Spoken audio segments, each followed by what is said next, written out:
That one's Hard Body Radio, Facebook Live, and this one is my YouTube channel. Feel like you got eyes upon you.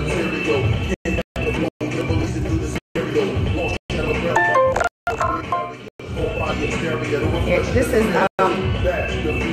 Judah Priest, who's a Wu-Tang affiliate for Brooklyn Zoo Bullies.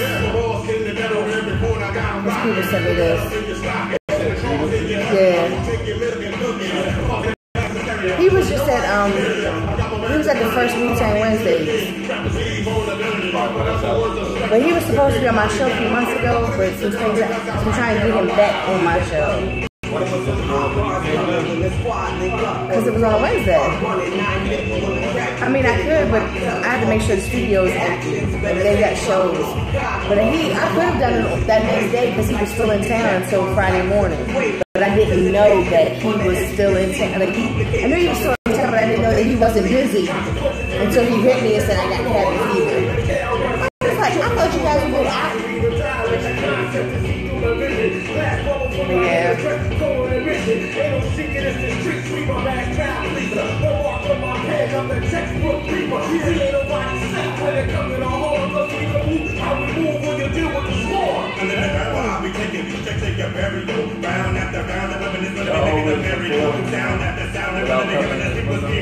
Another group, on Sundays they don't, but this is the way we started out with the whole Good Morning America window.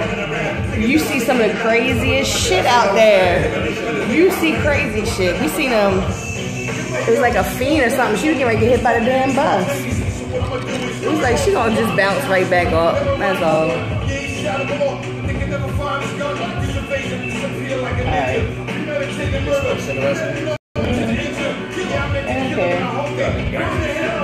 Right. Welcome to In the Spotlight. It's your girl Lisa, the Baltimore Paparazzi. Back at Hard Body Radio. I was up in PA last week, and then the week before that I was in Howard County at the fairgrounds. Next week I'm gonna be, I don't know if I'm gonna be broadcasting, it all depends on what I'll be doing out, but I will be in Cleveland. Yeah, I'm gonna be in Cleveland, Ohio on Friday night, Saturday. No, I will be in Detroit on Saturday. You all over the place. Man, so I might be broadcasting. It all depends. I have my equipment and all with me. I'll take my mic with me. I bought a microphone. So, yeah. So this week I'm back in the studio, and I got none other than Frankie Grimes. Hello. I've known him as Frankie Grimes the whole time I've known him, which we discovered has been for the past 7 years. 7 years, we just figured that shit out. But because he on Facebook and on IG, it's a whole different name, which we're gonna kind of get into the meaning of the, what is it, MDMA? Yeah. Yeah, we get into all that. Yeah, so I can switch it up, man. Keep it the same, shit get boring. Oh, so it's one of them things like with Bomb. His Baltimore's on my back, Bundle's on my block. That's pretty dope. I don't change up the acronym. I just change up my alias or whatever name I go by. Oh yeah, because I was like, who the hell is a Kane Cobain? What the hell? Then I had to look at the picture. But I've been using that for a while. Yeah, but I'm saying when you first did it, I was so confused. Because I think that was one of the last ones. Yeah. And then I kind of capped out at Bucho. I don't think I can have any more after that. Some people just call me AKA. AKA. That's really true. I just call you Frankie. That's what most people call me. So, yeah. So, we met, like I said, back 2011 because of Wisdom Court Entertainment. I was about to say it had to be a Billy Live show. You know, no matter who I have in here, Billy Live's name always gets brought up. I mean, really? Just about every interview I have in here is Billy's name or Steve's name, because a lot of times I'm talking about how there are people, like, because I hear a lot of it where people say that not a lot of artists aren't making no moves in Baltimore. They're not, but there are artists who are doing things. And a lot of them you just don't know it because, for one, either you don't pay attention or they're just not throwing it in your face. Right. How many times have you seen somebody post on, oh, I got a meeting with, an A&R, or I got this or I got that. But then after that, you don't hear anything else. Nothing but the crickets. Yeah. So there are artists that are making moves. I remember when Damon Blue was, really, popping. He was doing this. He had the billboards and all that. Yeah, and people didn't realize, like, he was down in Atlanta, or he was over in this state doing a show. He was over here doing a show. He was moving, but he really, I think, for one, he didn't have time to be on social media bragging right. about what he was doing. Yeah, Social media. Media. So I'm gonna ask you the usual questions I ask a lot of these artists. When did you realize that music was something that you wanted to do? Shit, man. I mean, you can ask me the questions you don't ask people too. Yeah, I will, but I want to know, like, what made you decide, like, this was something that you wanted to do? Oh shit, man. I've been rapping since 11th grade with my man Pimp D. That's when I started rapping. I just seen Pimp at Howard County. Yeah? Yeah. Shout out to Pimp. I seen him at a fucking what's the name of that fucking buffet and shit? What's the name of the buffet? Which one? Old Country, Hibachi? Not Old Country, but Golden Corral? Yeah. Okay. What's that, Golden Corral? See, that's the fatness in me. Ran down on y'all. Yeah.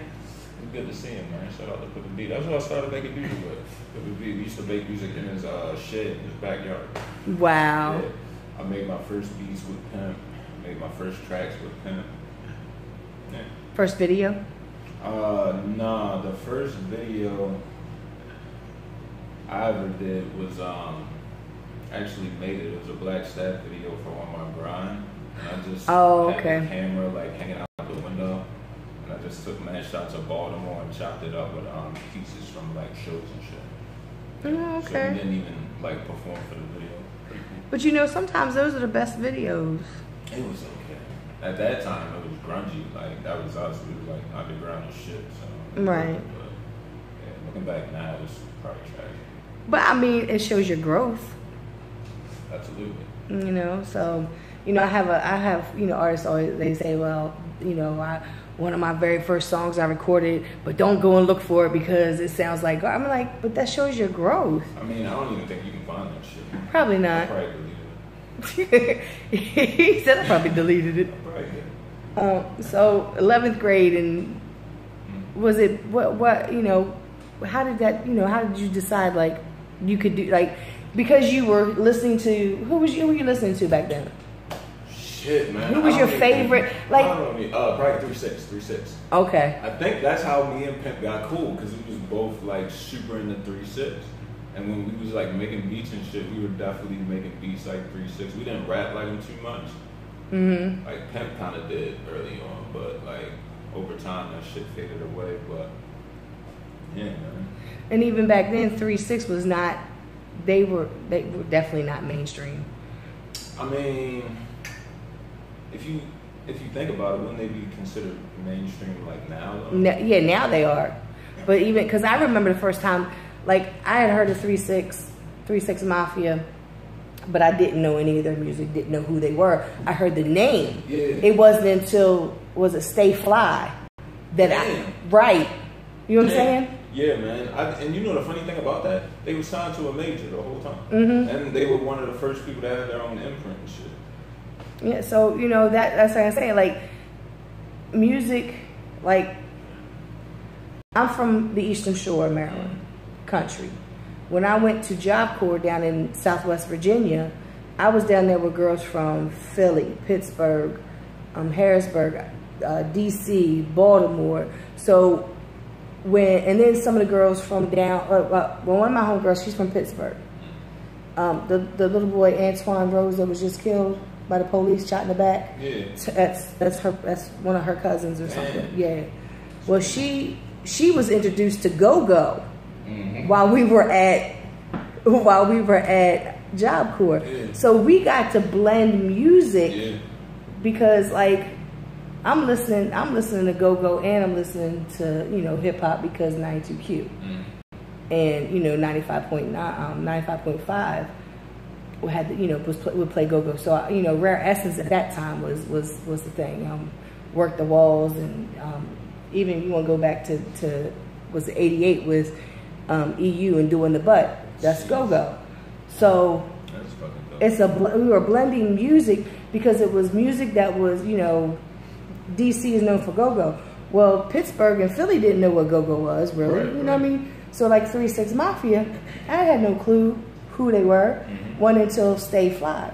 And then I got familiar with music because I was doing ringtones, you know, back in 2000 and, hold up, 2000 and... That'd be early 2000. Trying to think. My husband passed away 2005, so it was about 2005, 6. That's when Booster Nextel really became very popular. And I'm listening to more Little Boosie, Webby, down south. Man. I wasn't listening to him, but I was forced to listen to him because I'm making ringtones for these kids. So, and I'm seeing the influence on these. And I used to tell the kids all the time, you need to listen to some of your local artists. They be like, and they start naming artists that they heard on 92Q. And I'm like, no, there's more than just that. Yeah. Because the artists that they named on the radio were whack to them. Right.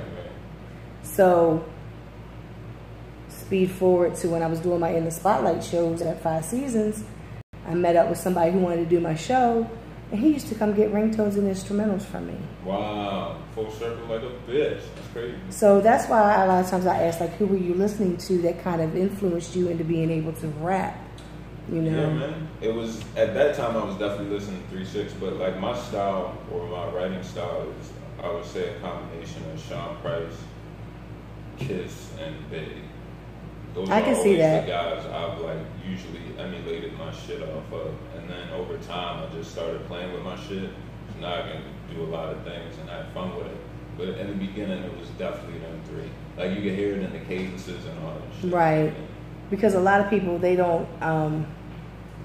Now, when you listen to music, do you listen to a lot of your own stuff? Or? No, not anymore. Like if I make something, I'll probably listen to it 2 or 3 days. That's about it. Because there's one song that you had that I don't remember the song, but I remember at the time it was like one of my favorite songs that you had done. It was Lipstick. Oh, Red Lipstick? Yes. Yeah. I don't know why. That was just like I just remember that being like one of my favorite, you know, one of my favorites, you know, tracks that you had done. Because, you know, I had been around you guys and, you know, got to listen to a lot of your different music and everything else. But that one always stuck out to me. I don't know why. It even came up in my memories a few times from where I had reposted it and stuff. But, of course, it's been deleted. You are the deleting king. I swear you are. I still got all that shit, though. If you want to get it, you gotta pay a small fee, you know what I mean? Right. He said you gotta pay a small fee. Yeah, man, I don't give shit away for free. Like right. That, like if it's something old, like I just put Water to Burn and the Raw Dope Experience on the MDMA Lifestyle SoundCloud, but those are like years old. So. Right, because I remember that last one. I think I remember that one. Which one, the Water to Burn? The Raw Dope? Yeah, I think I remember that one. I was trying to bring my man Smack Adams down here. Oh, that's my man. He produced the whole joint, but I'm like, yo, I'm gonna pick you up at 5. I'm thinking he at the crib. This nigga all the way out Glen Burnie. I'm like, oh, all right, never mind. Yeah, though. Yeah. We're working on some projects right now. We're gonna do the Raw Dope 2, and then me and him gonna do a collaboration. That's gonna be awesome. Cause like I said, I've known him for a few years, just through the connections that I have made over the years. Yeah. And you know, he's always been one of those people. He's just like, he's genuine. Yeah. Yeah. Like what you see is what you get, and it's and nothing. He's a very, very good producer. people have asked for producers, and he's been one of the ones that I've tagged. Like, you know, like we were talking off air about, you know, everybody is now, you know, like I noticed the whole photography thing after I started taking pictures back in 2008, 2009. And in 2009 is when my name became my name. And from there... My name is my name. And all of a sudden, I was at Five Seasons one day, and I looked over, and there was somebody with this camera with the big flash and all this stuff. And I'm just like, where the fuck you come from? Maybe they didn't know you was going to be there. But, you know... And you felt offended? I felt like I was so used to being the only person. And I'm still the only person who takes pictures of the first act to the last act. Yeah.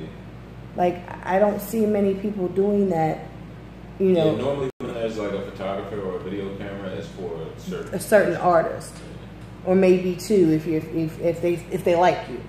But I just, then I started getting to the point to just like, when I'm looking to see their pictures that they post, because I go and find out who they are, I see like 10 pictures. To my 200, 300, 400. Okay. Right. Everybody can't be Baltimore paparazzi. Yeah, I wouldn't wish that on nobody right now. But you shouldn't. I don't think you should get mad at them. You should get mad at the people that's liking that shit and paying them to do that shit. Right. I don't get mad. I don't get mad at nobody. Quality work is very hard to come by, but there's such an oversaturation of almost every goddamn possible entertainment niche there is now that like people like studios. Like at one point in time, there was only a couple studios. Shout out to Pip and B. Right. I told he was there with Black Nap, who's like, he's like my brother. And he's come out and fixed my vehicles for me. He's, you know, I've been to his house, and him and his wife, you know, his wife and I were, you know, really close. The boys are growing up. And so he was there. I looked, and he's got all this, right? He's got all this beard, right? Yeah, and Pip got all this beard. And I was like, yo, is that Pip? So, I was like, yeah. I told Nap, I said, yeah, me and Pimp go back to, you was on North Avenue. He was like, yes. He was like, hell yes. So I'm really happy to see that he's doing so, you know, so well. Real good, real good. You know. So what's going on? What's been going on with you? And because I know, you know, I can't tell you last time we talked. It's been no. It was probably that show I seen you in. Probably so. That was probably the last time. But before that, I don't know, probably like years, man. Yeah, because you kind of like disappeared. Yeah, I don't like people. I'm very irritable. I don't like being around people. I don't either. Especially like the shows and shit like that. You know what I mean? Yeah. That's just me personally. Well, I mean, you probably are like me, and you can feel the phoniness of people. You can feel the energy, the energy that they give off. And it's more of the energy thing. For me. You know. Like I could care less, you know, I guess, how they're acting or whatever. I don't let that shit phase me. But when the energy is fucked up and you can just tell, yeah. I don't really dig those situations. And a lot of the times that's the situation at these shows and shit. Yeah. What was the last show that you went to? The one I seen you at, it was Hayes and Bruno's birthday joint. Yeah, at Autobar. Yeah, it was pretty cool, I guess. Yeah, it was a good show. Drinks was high as shit. Hell yeah, Autobar's high as shit. But yeah, that was the night that Anchor the Bank took a picture of me, and he sent me the picture. He's like, I'm not going to post this, Lisa. I sure fuck posted it. I posted it as my profile picture. For real? Because I was sitting there, and it was some stuff going on to my left, and she took a picture of me taking pictures, and then I took my camera down and I gave him one of them, what the fuck are you doing looks, and he caught me, and you know. Gotcha. So he was like, I wasn't gonna post it. I hate people taking pictures of you. I do. I don't. That's why when I go out, I make sure that my hair is something, you know, that I look nice, because I know people are gonna be like, hey, at least I got you. Like, yeah. See why I cover my face. But I do like on the show tip though. I fuck with the B Club down lineup room. I haven't been down there. For real? I've been meaning. That shit for a minute too. Yeah, I know my brother. He be down there a lot. Apex. Yeah. Last time I was down there, he killed that shit. Always. It's a good look, man. It's real chill, real laid back, and I think it's dope because it's MCs and producers. Can't get no better than that. Like, you need to make connections. That's why a lot of local people aren't heard of a lot or don't get bought up when people talk about their favorite MCs or whatever. It's just awareness, you know what I'm saying? See, and that's just like whenever you they make them top 10s. They still do that? Yes. Yeah. But you know what I mean? Do people still do the like ciphers and shit? I don't know. I've been out of live too. I really ain't been going anywhere. I stopped going to stuff. It was like they just wanted me there for the pictures. They weren't trying to pay you though. They weren't trying to give me a couple dollars. They weren't trying to buy me drinks at the bar. Yeah, fuck that. Buy me a chicken box, something, you know. You know what I think some promoters be fucking up though? However that they make their money off the artist for the show, why shouldn't that be a part of it? Like your pictures and shit. Why don't they just bump that up a little bit extra? And then they would already have it in the budget to get to you. Right. Anyway. Like, that's just simple logic. When I stopped doing my show at 5 Seasons, I told my partners that I was stopping to do my show. And my partner G Hood was like, don't give the night up. It was a Thursday night because I had been moved from Saturday to Thursday. I wasn't paying for Saturday, and Solomon was getting paid at the bar because I always had a crowd. Yeah. And he moved me to Thursdays because they wanted to try and make it more of a club thing or a lounge kind of, you know what I mean, instead of having hip hop. And I was like, fine. I still wasn't paying. I didn't have to pay Solomon a dime. Yeah. And I was like, I was tired of it because I was tired of dealing with the artists. Oh, where do I go on? Why do I got to go on then? Why can't I go on now? Why can't I do this? Because there was a method to my madness. I knew that you had a better crowd, so I wanted to put them at least towards the middle. You know, I wanted people to stay around. You're a promoter and you're trying to put on the best show. Right. So I gave the night to my partners, and they had blazed the stage. And what he did was he paid me $100 to come take pictures. And with that $100, each artist got a certain number of photographs with no watermark. They could full disclosure. Boom. You know what I mean? They got to use those pictures for whatever. Yeah. No watermark, no logo. Clearly them. Shout out to them. Right. And I've had one person. It was a white boy from, I want to say Glen Burnie or Annapolis. Sounds about right. That paid me $35 for his set of pictures. Yeah. And because there was only a few of them, I gave him his pictures, all of his pictures, the whole set, his whole time on stage. And then from Frozen Harbor, TAGMG paid me for their whole set from Frozen Harbor. They do good business. I get flyers and shit from Drive. Right. So, you know, like, just like if you're making beats, say that you're making beats. Which I do. Right. Don't you want to get paid? You goddamn right. Right. If somebody wants you to edit footage for them. Oh, you know I'm getting paid for that shit. So, but you know, when I was running the studio, it got to that point. Like, I'm not fucking with you unless I'm invested in this shit personally. Because I was getting paid for that shit, but at the same time, I had to do shit I didn't necessarily want to do. Right. And that's the worst shit. Even though you're making money from it, it's not, you're not passionate about it. So yeah, you're not putting your heart into it. That's just like Wednesday. It's called, it used to be Sono, but it's now called Charm Baltimore. Yeah, I noticed that. Do you know who owns that now? No, but Hunt's still running it. Right. Do you remember Hunt that was running Paparazzi and he was running Vanity Room too? He's also a bail bondsman. He bailed my son out for me. But he's running it. He's the one who's like the manager or whatever. It's so still the same setup. They got the big one and then the two.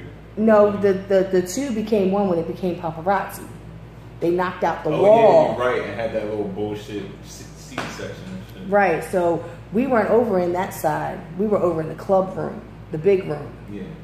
and it's got a huge stage. The stage is about probably like up to here, and then it's got this railing around it, and that thing is horrible when I'm trying to take pictures. Like the old black hole and shit?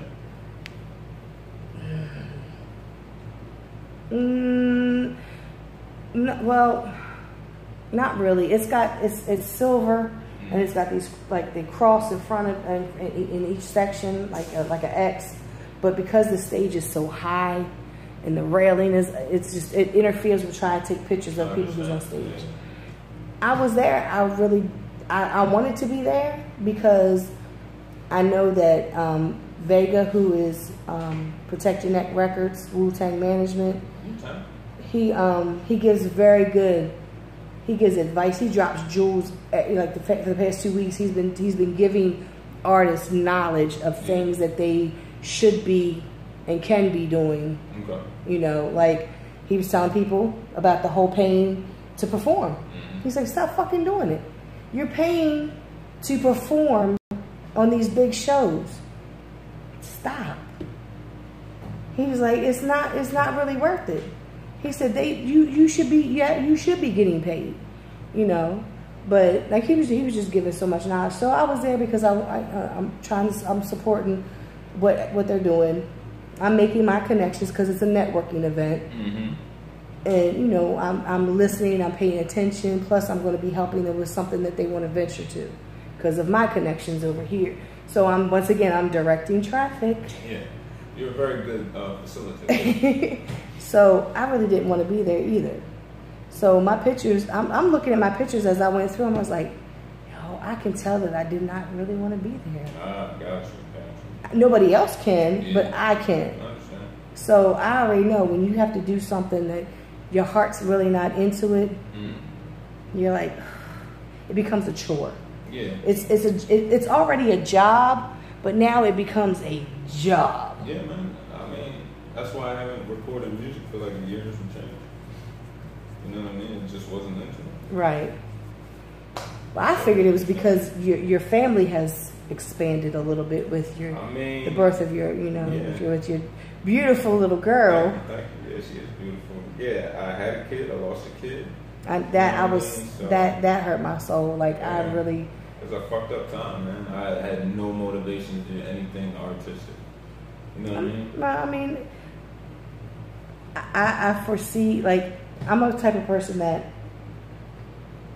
I know that artists use their life for their music. A lot of them put a little bit in it. A lot of them put a lot in it. Yeah. So, you know, music is therapy. It's therapy for me to listen to it. Mm-hmm. And I know it's therapy because I've talked to artists and they said it's my therapy. It's you know how I get things out. You know, because a lot of times you can't talk to people because people they don't listen, right. Or because like I know with my depression, I talk about my depression. Like people tell me, oh, don't put that on Facebook, don't put that on social media. And just as many people tell me that, I've got people in my inbox saying thank you to me. Right. Because they're going through something and they needed to know that somebody else understands what they're going through. Mm-hmm. I don't talk about it face to face to certain people because you need to just get over it. That's all I had to do? Yeah. Wow, why didn't I think of that?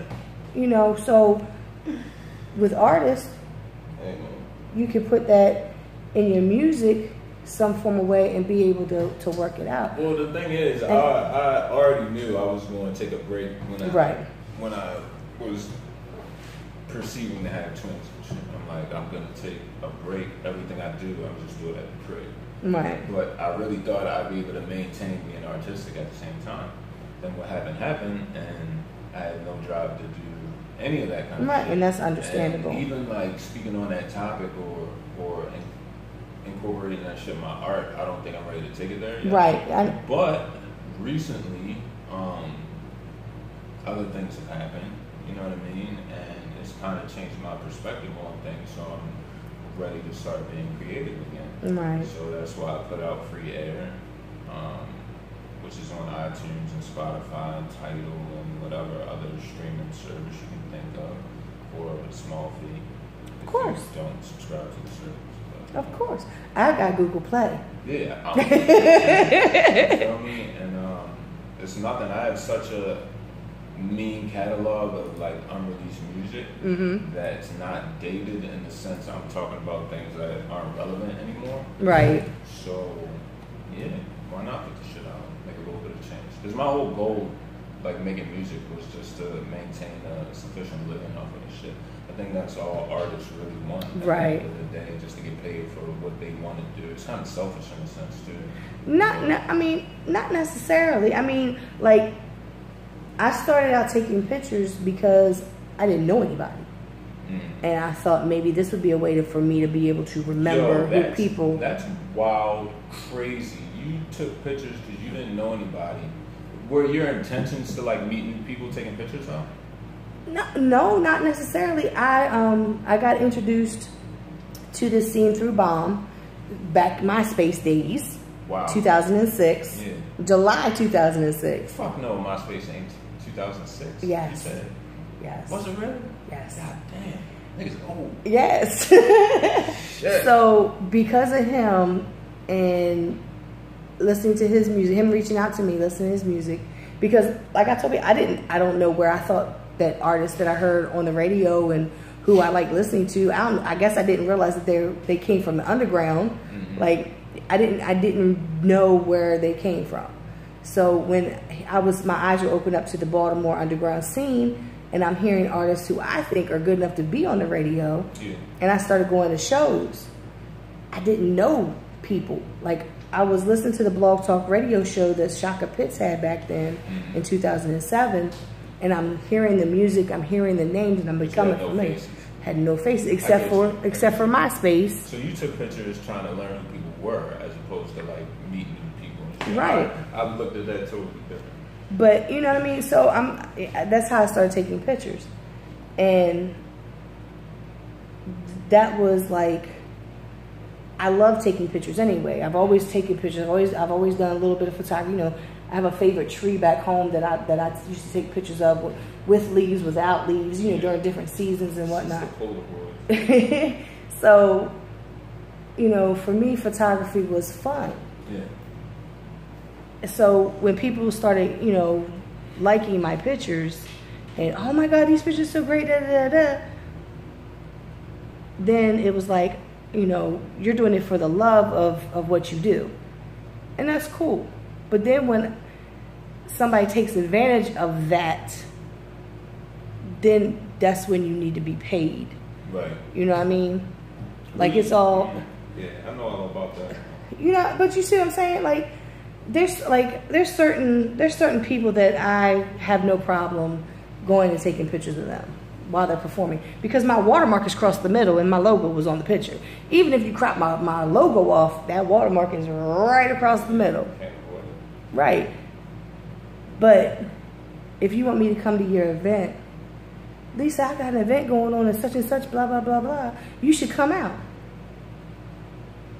I really wasn't planning on coming out. You know, a couple dollars wouldn't, you know. I mean, I have my fees and all on my website and stuff. They're negotiable. I mean, you know, I'm not trying to rape nobody's pockets. Like, at this point, you're like, cut the crap, man. Do you want me to come chill or do you want me to come take pictures? If you want me to come take pictures, you already know what's up. I need this paper. Right. So, the choice is yours. Pinpoint reached out to me, him and shout out to Pinpoint. I gotta check. He's got a new group called Gods. Yeah, no. And they're so dope. Really? Yes. They're so dope. And he reached out to me. They had a show at the Wind Up Space on the 10th. Yeah, man. And he asked me if I wanted to come, and I was going anyway because TAGMG was on there, and so was Division. You say TAGMG? Yeah. I say TAGMG. And it's TAGMG. And you know, the Gods was on there, so I was going to go, and he was like, "Well, I'm gonna put you on the VIP list." I was like, "Oh, okay, cool." So I don't have to pay. Right. So at the end of the night, when I was getting ready to leave, he said, "Thank you for coming so much." Him and his partner, his name is Rennie. I don't want to mess his name up. They both, you know, come up to me separate times, like, "Thank you for coming out." Pinpoint coming to me, he said, "Thank you for coming out." I was like, "No problem." He said, "I really didn't want you to bring your camera. I just want you to come and have fun. Yeah. I said, you know me. If I come, the camera comes. Yeah, I feel you. You know, I was at the Tech 9 show and felt out of place because I didn't have my damn camera with me. Recently? Last year. Oh, wow. Yeah. But, you know, that's like I said, like, and I didn't know that you made beats. Do you know? I didn't realize that until after. I didn't realize that, like, the whole time knowing you back then, I had no clue that I don't think I knew that you made beats. Ain't nobody saying nothing to me about it. You weren't using my beats. Right. I was using my beats on like solo projects, and even back then, like I would only use like maybe 1 or 2 on a project.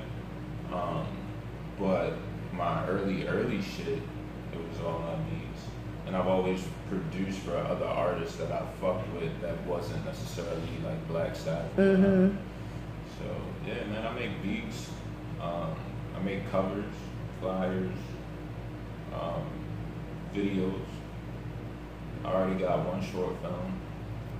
Couple videos under my belt. I'm working on a documentary now for InfoMoms. Okay. Yeah, man. I got a couple things. Yeah, I'm trying to. Well, we actually started a film, not like a film company, but a video production company. Mm-hmm. Me and a couple of the homies. We haven't decided on a name yet. Right. But me and these 3 individuals are going to like videos that we want to do. I think the goal right now is to have like a YouTube channel, just put out content on that, see where that takes us. But we got this really, really good idea. We just can't tell nobody. Right, because somebody else is going to take that idea. And we can't do it until we get enough like proper money funded to do the shit right. You know what I'm saying? Because we don't want to low budget that shit. But yeah, I'll tell you off air because I know you wouldn't check. Right. And that's like I come up with good ideas sometimes about what. I'm a person that comes up with great ideas. I just don't know how to get to that place, or you know, I come up with great ideas for somebody else, and you know, and be like, here, just take it. Yeah. I've always had fun like working in a group environment. I'm usually a facilitator. Like with MDMA Lifestyle, I was just facilitating the artists I fucked with, right, and like trying to craft them and do things for them, which I did successfully, but. When I took that little break, you know, when my daughters were born, that kind of took a back seat, but I'm back full in effect, man. I make clothes as well. I got a new clothing line about to come out. See? I don't want to tell you the name. Renaissance man. Yeah, I got a couple things. That's what's up, I'm going to put out another project on July 7th. That is my grandson's 4th birthday, and my oldest son's 20... Hold up, my oldest son, let's see, what year is this? 18. So he will be 27, my oldest son. My oldest son's 27. My oldest daughter will be 26 in September. September what? September, hold up. Because I'm the 15th, baby. I think she's the 15th. I think Sheena's the 15th. And my husband's the 19th. His birthday was the 19th. Sheena is either Sheena or my brother, because they have birthdays back to back. I can't, like, my brain was not functioning right now. But yeah, so I'll have a 27, 26, 23, and a 20-year-old. And then the 4 grandchildren. There's 4 grandchildren. 8, soon to be 4, soon to be 3, and Tempe is 8 months. Yeah. See, and you knew me before the kids had kids. Right, before the. I was thinking off that shit. That's why I asked you, like, how old is you? Yeah, because Cash just turned 23. June 16th. Her and Tupac share a birthday. So about this music, bro. Yeah. What else you want to ask me? You only asked me what questions.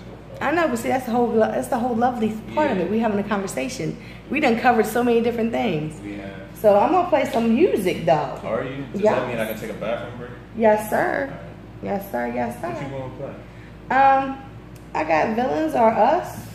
Which is on iTunes. I decided to play that because you got a villain club shirt on. The villain is back in the building. You know what I mean? Yeah, I made that beat. Yeah, man. All right. I also see this one song got MG on it. Yeah, that's a jam too. My man Ron Rock with that beat bumped on. I ain't heard from it. I ain't heard MG's name in a while. He was supposed to be here with me, but he had other arrangements. You feel me? I was going to bring the whole team with me. It was going to be me, KC, Smack, and fucking MG. Oh. But everybody remade. You know how that goes. They didn't want to be on camera. They want to be on. They want to be on the limelight. They wanted. It's not a matter what they wanted to do.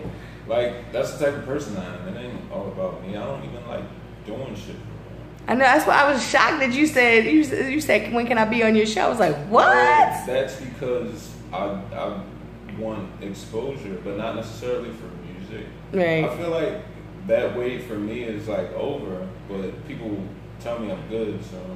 Well, see, and that's why my show is called In the Spotlight, and everybody's like, "Oh, it's just for music," and I'm like, "No, I've had producers in here, I've had people that own studios, engineers in here from PA, and there were artists here, but they also had their engineers and producers here, business owners." That's another thing. I've done podcasts. Shout out to Hardbody Radio. Right. My first podcast. And right. My second podcast. Right. And then I did Church of Boy Docs with the nigga Millie. Shout out to Millie.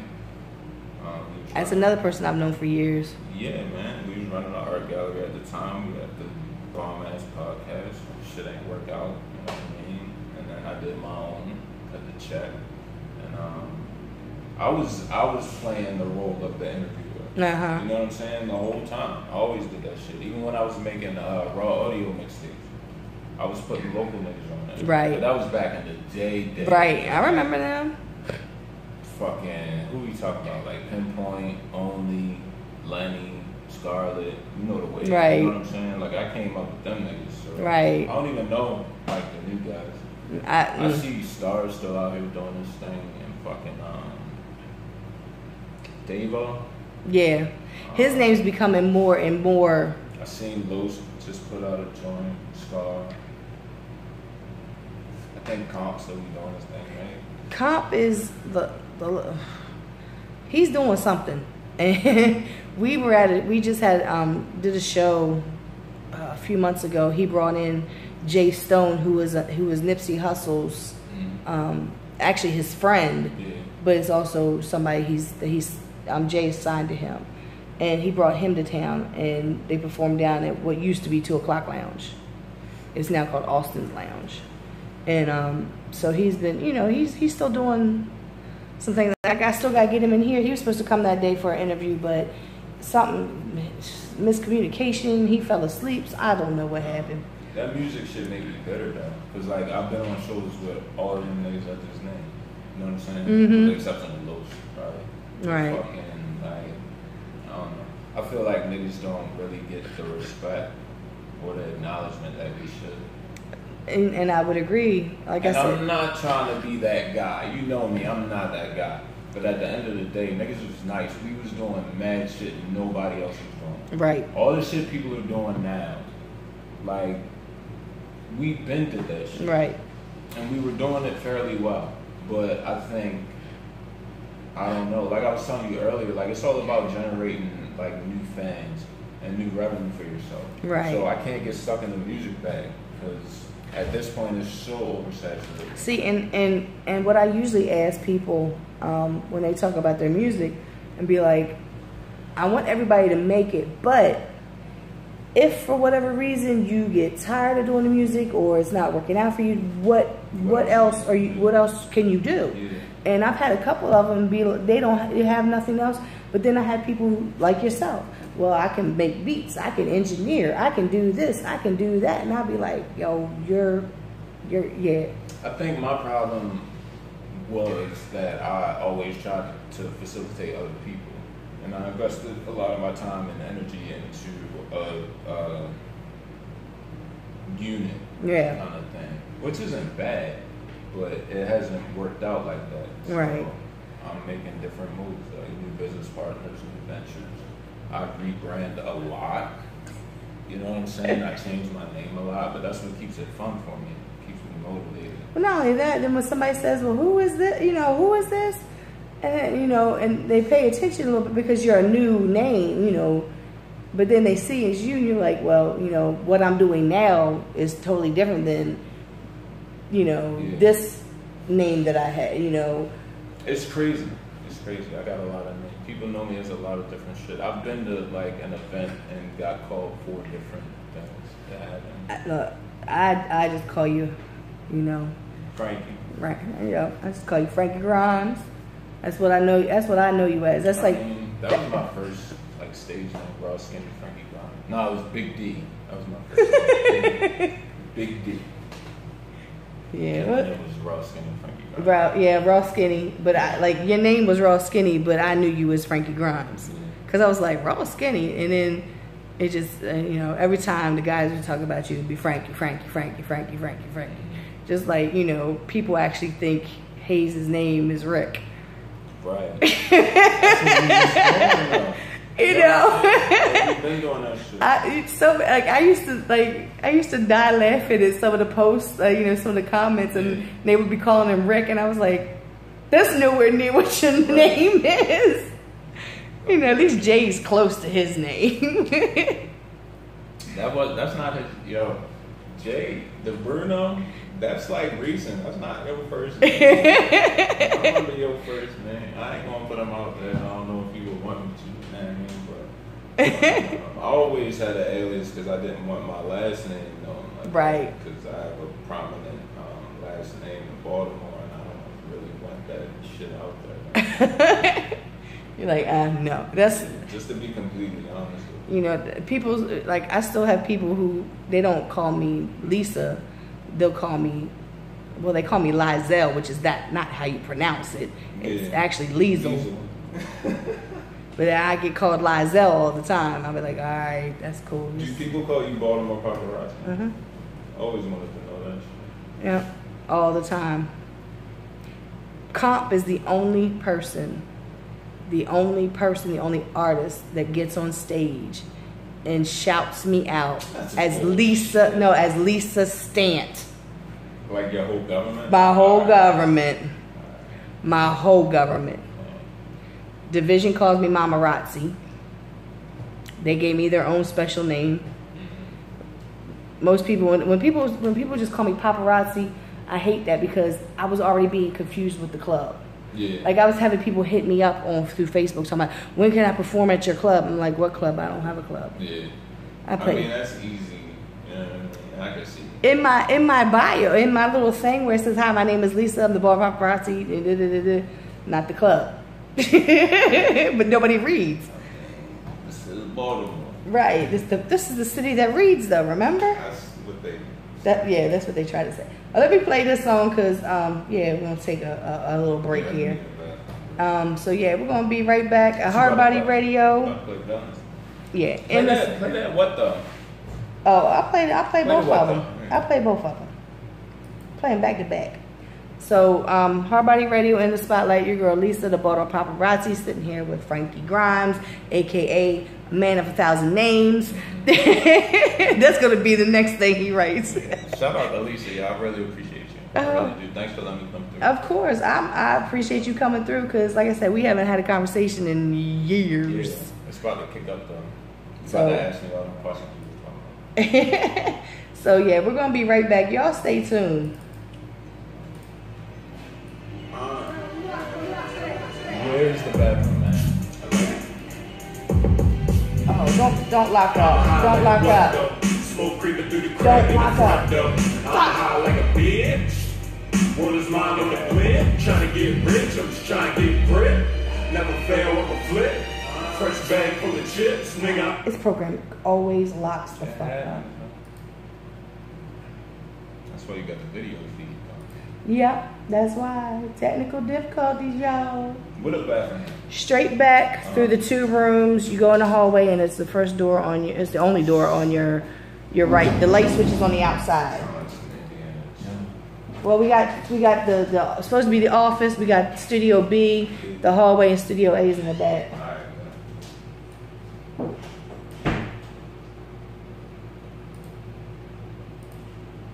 Sorry, y'all, the program locked up. We're going to try this again.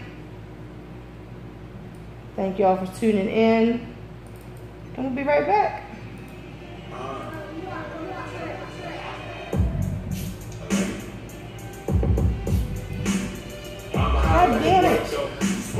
through the crack in the front door. I'm high like a bitch. Roll his mind on the blend. Trying to get rich, I'm just trying to get grip. Never fail with a flip. Fresh bag full of chips. Nigga, I'm a dick. Up my mind every day, no lie.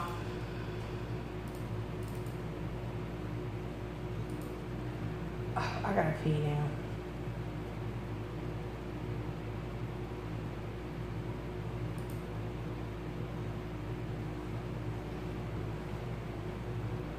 Oh, I'm so sorry, y'all. This shit is really irritating.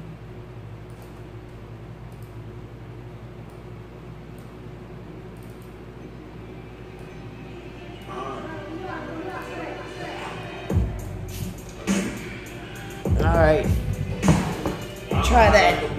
Smoke creeping through the crack in the front door. I'm high like a bitch. Roll his mind on the blend. Trying to get rich, I'm just trying to get grip. Never fail, I'm a flip. Fresh bag full of chips, nigga, I'm a dick. Up my mind every day, no lie. I'm fried, getting high from the fumes. Getting high with the goons, floss. Count papers so much, we exhausted. So a couple chicks in my call list. I'm straight, I ain't worried about the pussy boy, I'm trying to fuck the cake. Icing on their face if they slide though. I get acknowledgement upon my arrival. Guns got the guns and they fully. And I'm the cool one, nigga, he a bully. I ain't rolling with no lame little niggas with some grown ass men that be all about their business. You trying to touch the world and you worry about the bitches. You ain't even thinking in your right mind state. No diamonds and pearls, but we still counting figures. Shagging and dragging the grind grip. I'm high like a what though? Smoke creeping through the crack in the front door. I'm high like a bitch. Roll his mind on the blend. Trying to get rich, I'm just trying to get grip. Like Tony Montana, long hammer, mind on money, eyes on the blend though. The world is mine, your girl is mine, the girl is mine. She roll up the endo. MDMA, nigga, they my kinfolk. GBS, nigga, still get dough. Real nigga just walk down point blank. I ain't never shoot no pistol out the window. Fuck the drama, what's up with little mama in that black dress? Had the definition strike a thick pose. The way baby talking, she a slick hoe. But them pretty toes make my dick grow. Sippin' head though, got her in the crib, oh. She was hard to get though, but I'ma do my shit though. Wrap the Mac, the lid on my swag and shit. Cognac, corner back to some red lows. On top of pillows, I get way too motherfucking high to remember. Mind doing motherfucking scratch. Bitch, I'm tryna fly for the winter. You should ride with a winner. Try me dinner. Pull your skirt down, niggas die every day. Go cry me a river. Niggas hate when you hear. Almost here. You don't know me, little nigga, if the law asks. Just 3D said something about trying to find a bigger spot. Yeah, this is all recorded, so we just wait till afterwards.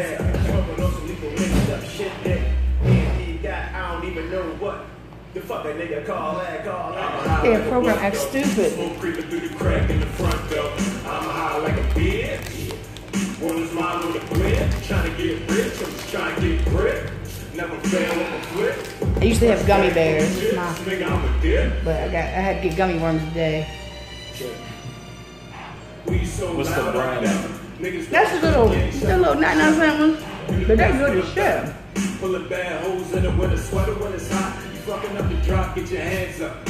She did drugs with us, then forgot how to stand up. Basic bitches like stand We get people walk past, and they'll be like, oh, fuck my leg, I mean, yeah. Life's so live when you live it. And on some real shit, nigga, we the realest.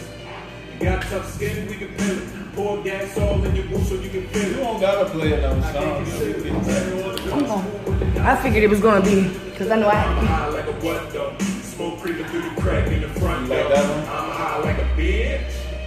Roll his mind on the blend. I just like the way you emphasize, you know how you, bitch, bitch, and like that. I'll be having fun with it, man. That's what keeps it funky and fresh. If I made music with like no sense of humor, right, I'd be fucking miserable. Then the spotlight, your girl Lisa, the Born Paparazzi. Frankie said, we ain't got to go to another song. Let's just get back to talking some more. You can do that on iTunes, so I can get the revenue from them streams. Player. Right. So all the songs that you sent me are on iTunes, are on the streaming services? I sent you 6 songs. It's the whole free air project. kind of fucked up right now, but the 6 songs are Villains Are Us, What Though, Snaps on the Petrol, The Prestige, Live Hard, Die Young, and Hold Up, Don't Touch the... And You Ain't Even Gotta Lie. Right. Already. Right. The Souped Up, You Ain't Even Gotta Lie, like that's the second version. Cause I got a video for You Ain't Even Gotta Lie. It's like my highest viewed video. I have no reason why, cause it's goofy as shit. Maybe that's why. Like when I first got my camera, I figured out how to shoot myself basically. So it's me in front of a white wall with no shirt on and sunglasses and a Kango, because I was feeling extra sexy. Okay. And you wonder why it's my highest. Because you have no shirt on, you said sunglasses and a Kango on. I was fresh. That's why. But yeah, my homeboy Bones remixed the beat from me, because when he heard it, he like, that's not an original beat, because it's a scissor instrumental. Oh. But he heard it and he was like, nah, that's not what it is for real. And I called this bullshit. And he was like, all right, I got you. So he sent me the actual joint over the You Ain't Even Gotta Lie, because I think I sent him the stems. And he hooked that shit up. But there was a gap at the end where the beat switch up. And I fucking loved it. So I had to do it. That's awesome though. Yeah, it's one of my favorite joints. So, because he's like, you need to ask me some. See, I don't never know what, I just like having a conversation, so I don't know what kind of questions to ask, and you know, I'm always trying not to be controversial. All right. Because you know why? Because I had been called, like after I had one show and I had somebody on the show, and he was throwing slurs, and he wasn't saying names, and then next thing I know, I'm getting hit up by phone calls and inboxes and getting laid out because I'm media. Man, you can ask me everything. You can be controversial. I don't like If it's that serious, a nigga can always reserve to be like, right. I don't want to talk about Right. that. So, I said something about the MDMA. I have no idea what that's all about. I've seen it. Branding. Right.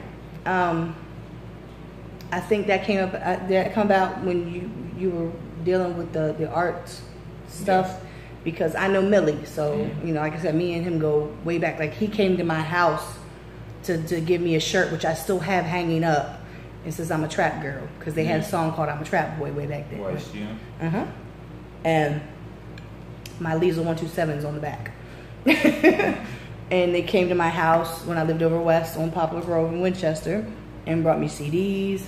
So yeah, we go way back. So what is the meaning or the whole thing with MDMA? All right, excellent question. Thank you for asking. So basically, to get into MDMA, we would have to preface with Black Staff 24/7.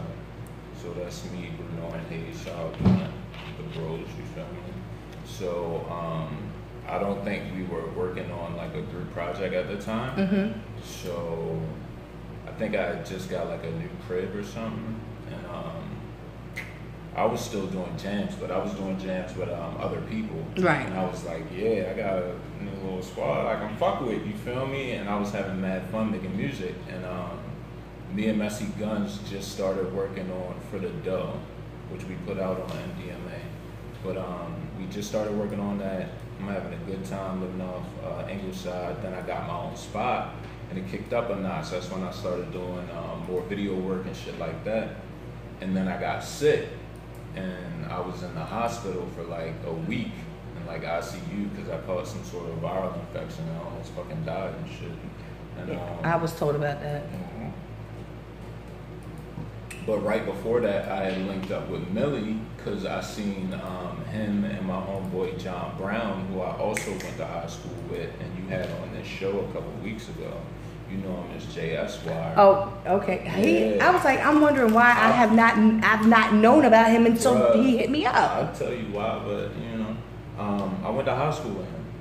He knows me when I first started making music, but he didn't know I was doing that kind of shit. So him and Millie started The Incredible Creation. And I seen what they was doing. I was like, I like that shit. So I told them come out. They came out, listened to some music. So I linked up with them. And we had got the spot on Baltimore Street, made it an art gallery. We was doing that, and I was getting hungry on the music tip. So I wanted to do something different. I already had the clothing line LHDY, but I wanted to do something different, you feel me? Like something for me. So I came up with MDMA Lifestyle, which is money, drugs, music, and art.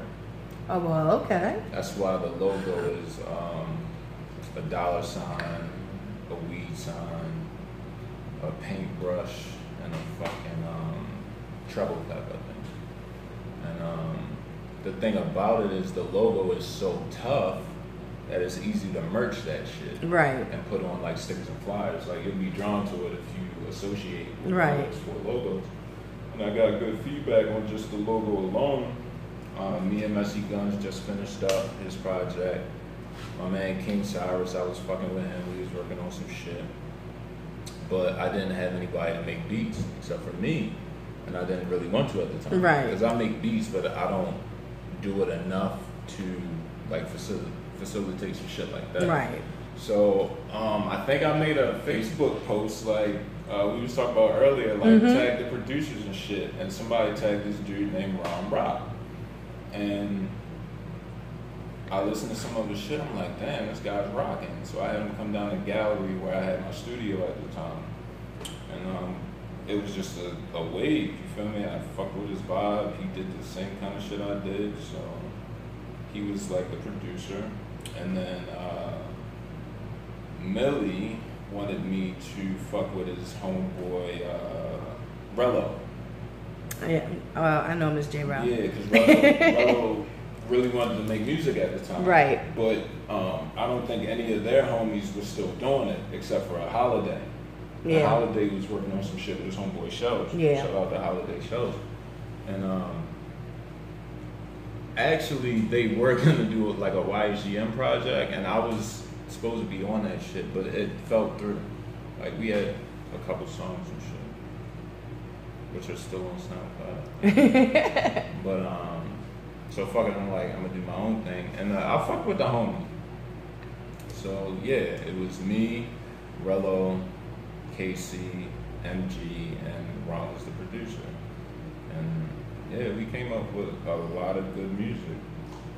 But long story long, I wound up leaving the art gallery, and after that, I was already in that mind state like I'm about to have these kids, so I'm gonna fall back for a minute. Right. And things didn't necessarily work out the way I wanted it to after I left the gallery. Like I got my own studio, and it just didn't work out the way I wanted to. Yeah, at that time, were you and Smack working together at the studio? Smack came in for me with MDMA, because before that we had already made hella shit. Right. Like I think maybe since my second joint, which would have been Dirty Sock Money, he's had at least one beat on my project, except for a couple. You know what I'm saying? And I got like 11 projects.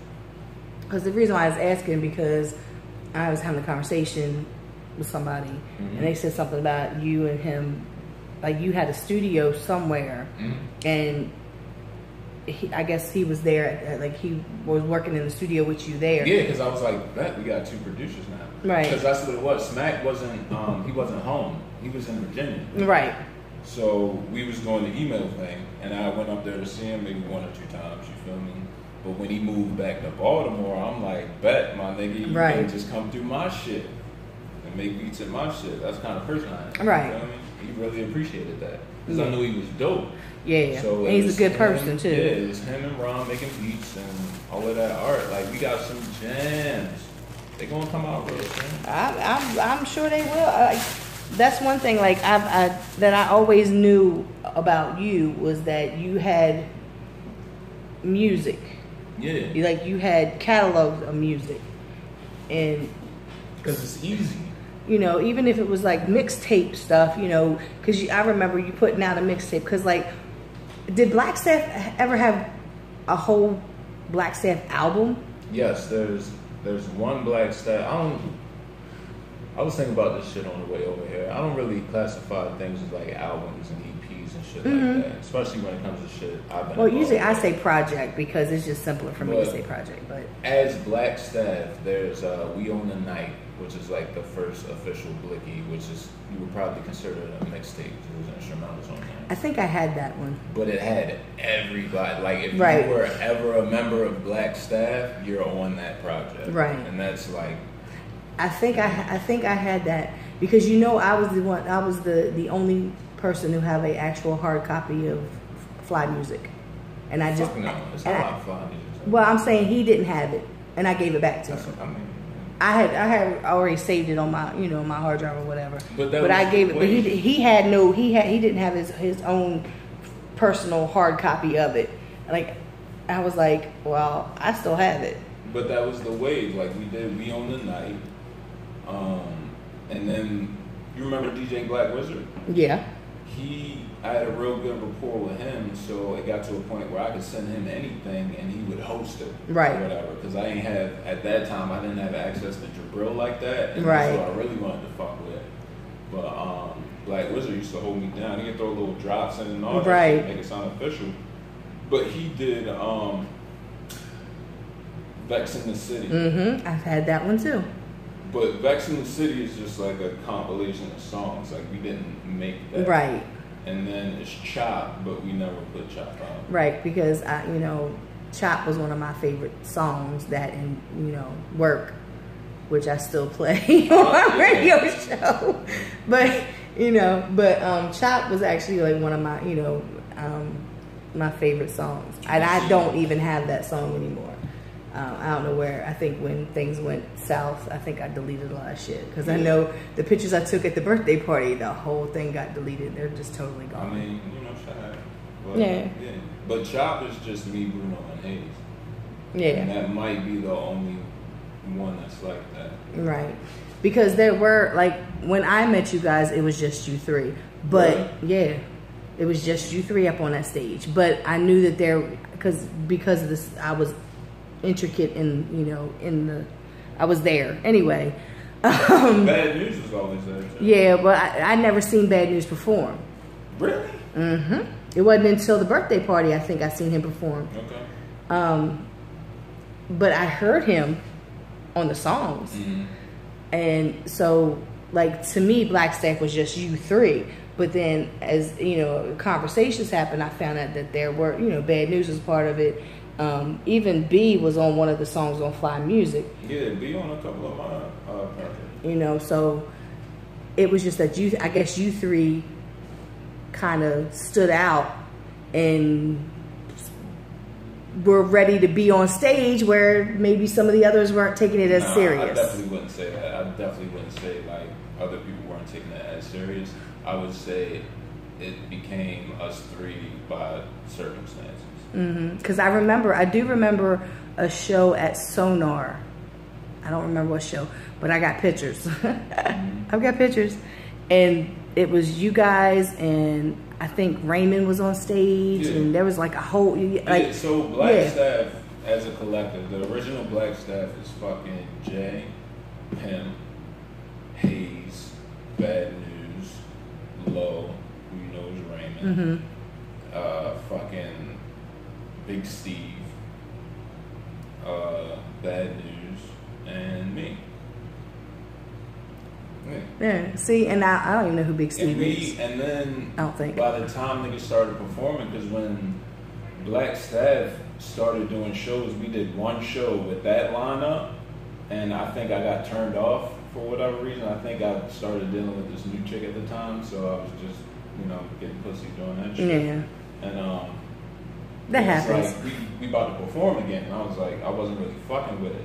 So they did mad shows. I'm not even on them, but it's still Black Staff. Right. It's because it's the name. You know what I mean?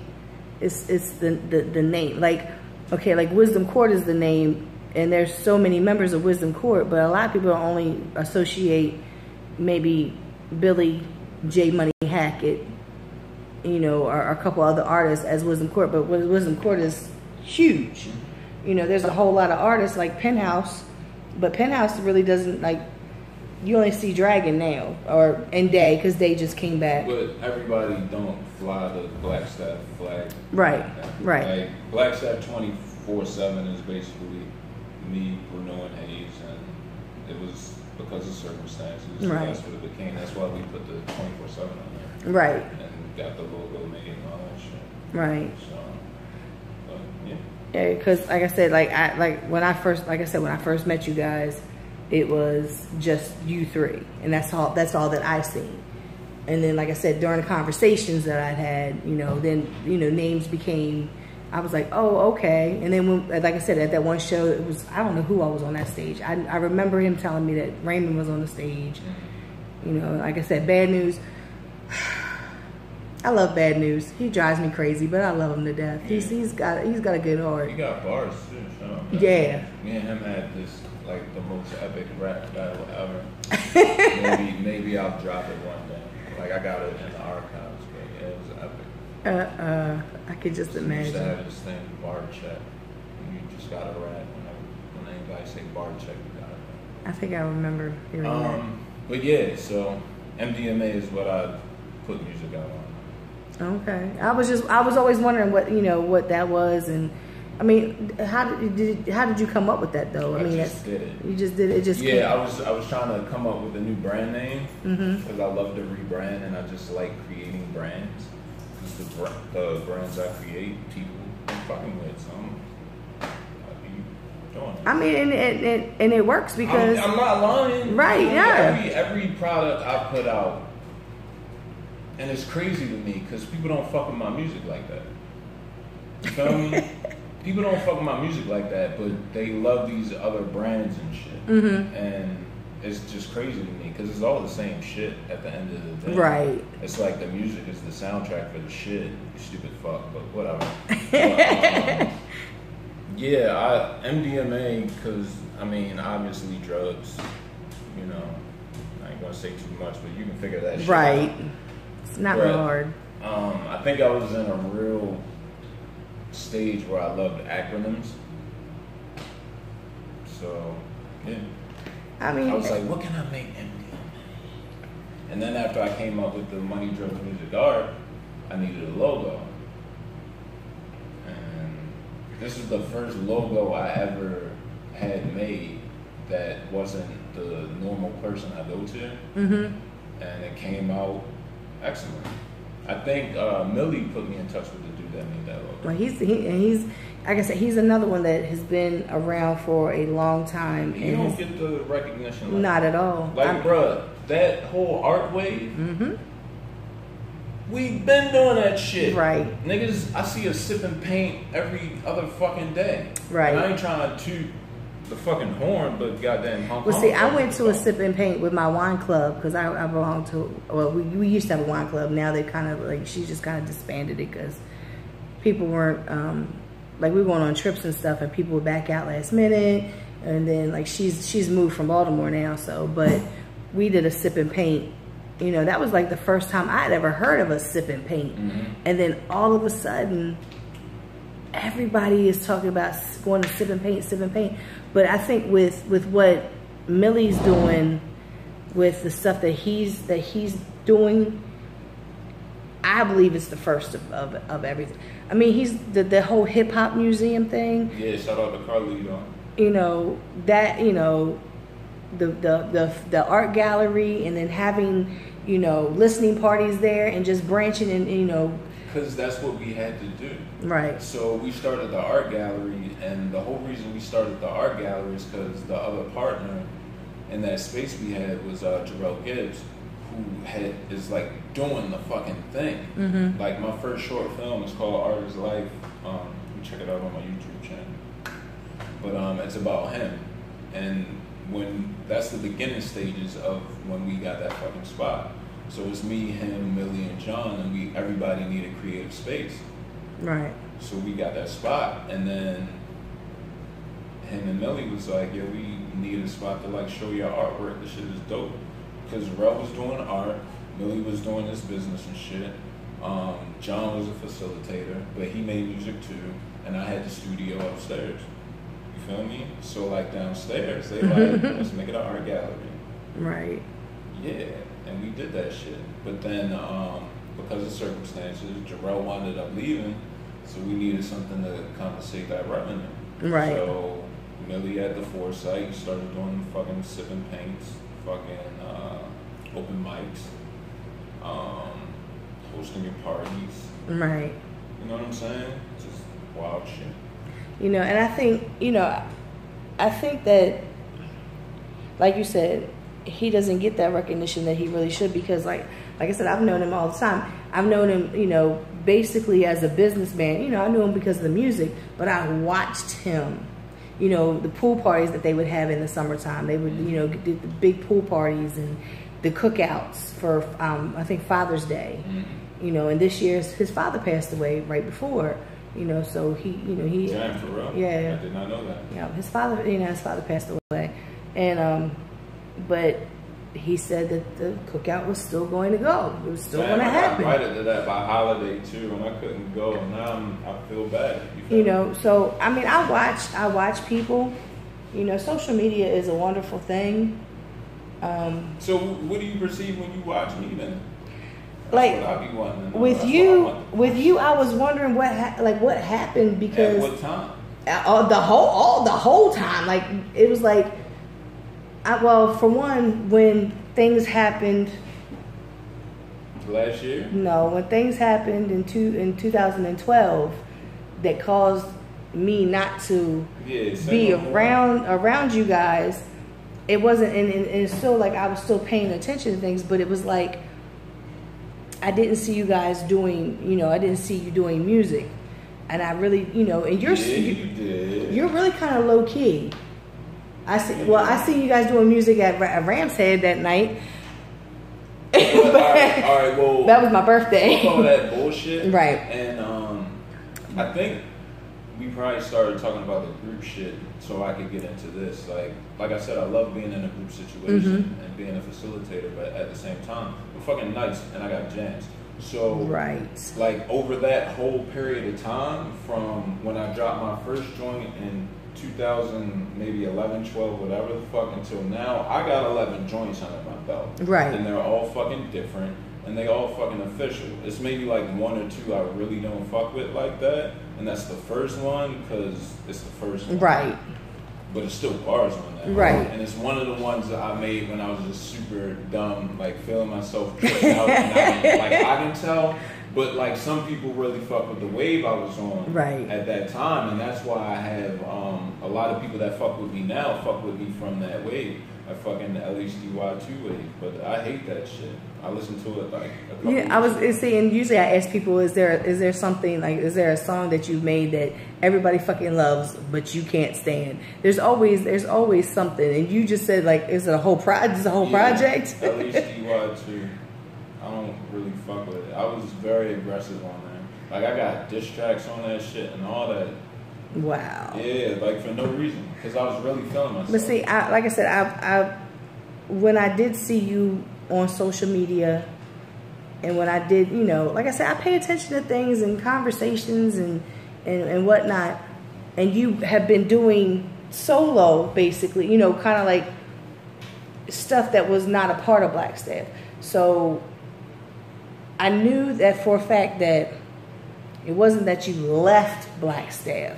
It's just that you were doing something outside of Black Staff, and you were doing what you wanted to do. And then, like I said, I seen that you were, you know, dealing with, you know, Millie and the whole, you know, the art gallery and everything, and you were doing this and doing that, and I seen where, you know, Smack was posting up stuff, and I was like, oh, okay. Because, see, I did not realize that you not only rap, but you made beats, and you did this and you did that, because we never had these conversations. It was, we were cool by association of the people that were around us, and because of the music scene, and we, you know, it was always love.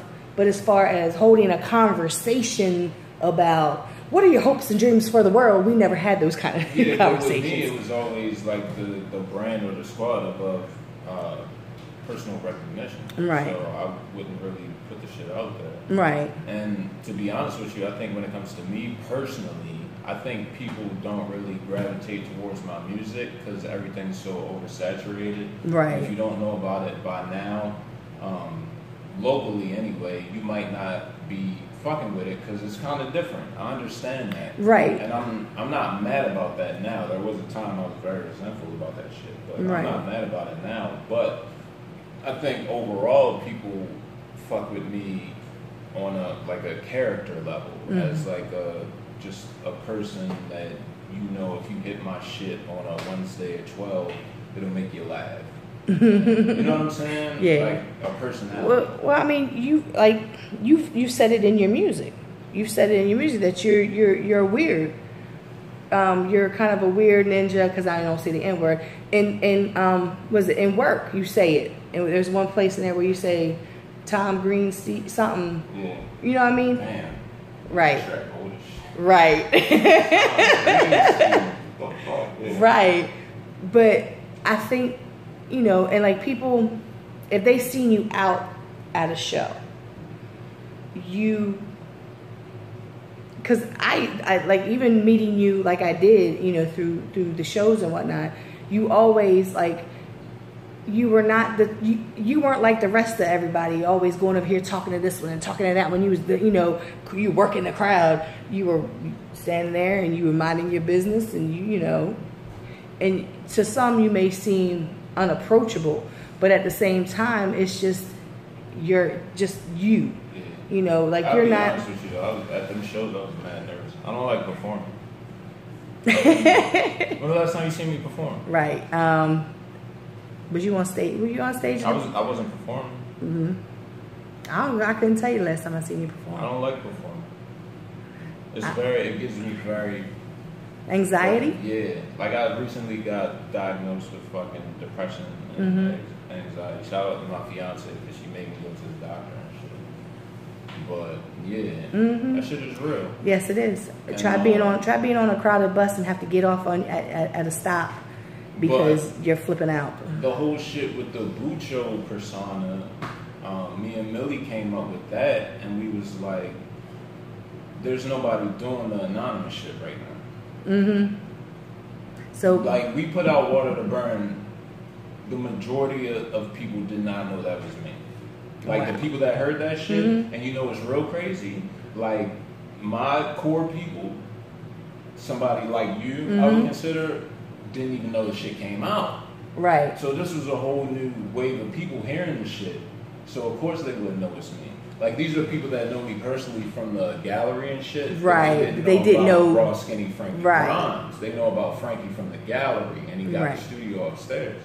They thought it was Millie at first. Wow. So Bucho did that come from Desperado? Yes. You know, this is what I'm saying, Lisa. Like, wake the fuck up. I have a project called The Black Bucho Tape. And nobody picked up on that. Oh, what, on Bucho? They never watched Desperado? Bucho was nobody knew who Bucho was. Nobody knew who Bucho was, right? Till the end of the movie. So the full name is Bucho Soze. So it's Bucho from Desperado. And so because see, I caught on. And the logo, which is my logo on IG right now, I think, is the fucking logo we had made. And it's just a dude in a mask. And they really didn't know it. Amazing. It really truly is. It really truly is. But that's where I be at with this shit. You know what I'm saying? I'm like, I consider myself a different level of artistry, regardless if you fuck with it or not. Like, I'm not your conventional Baltimore rap artist. No knock to them. Right. Because there's people out here rocking with like hardcore fan bases that I've never heard of. But they popping right now. Right. You feel me? But do you think that they've got longevity?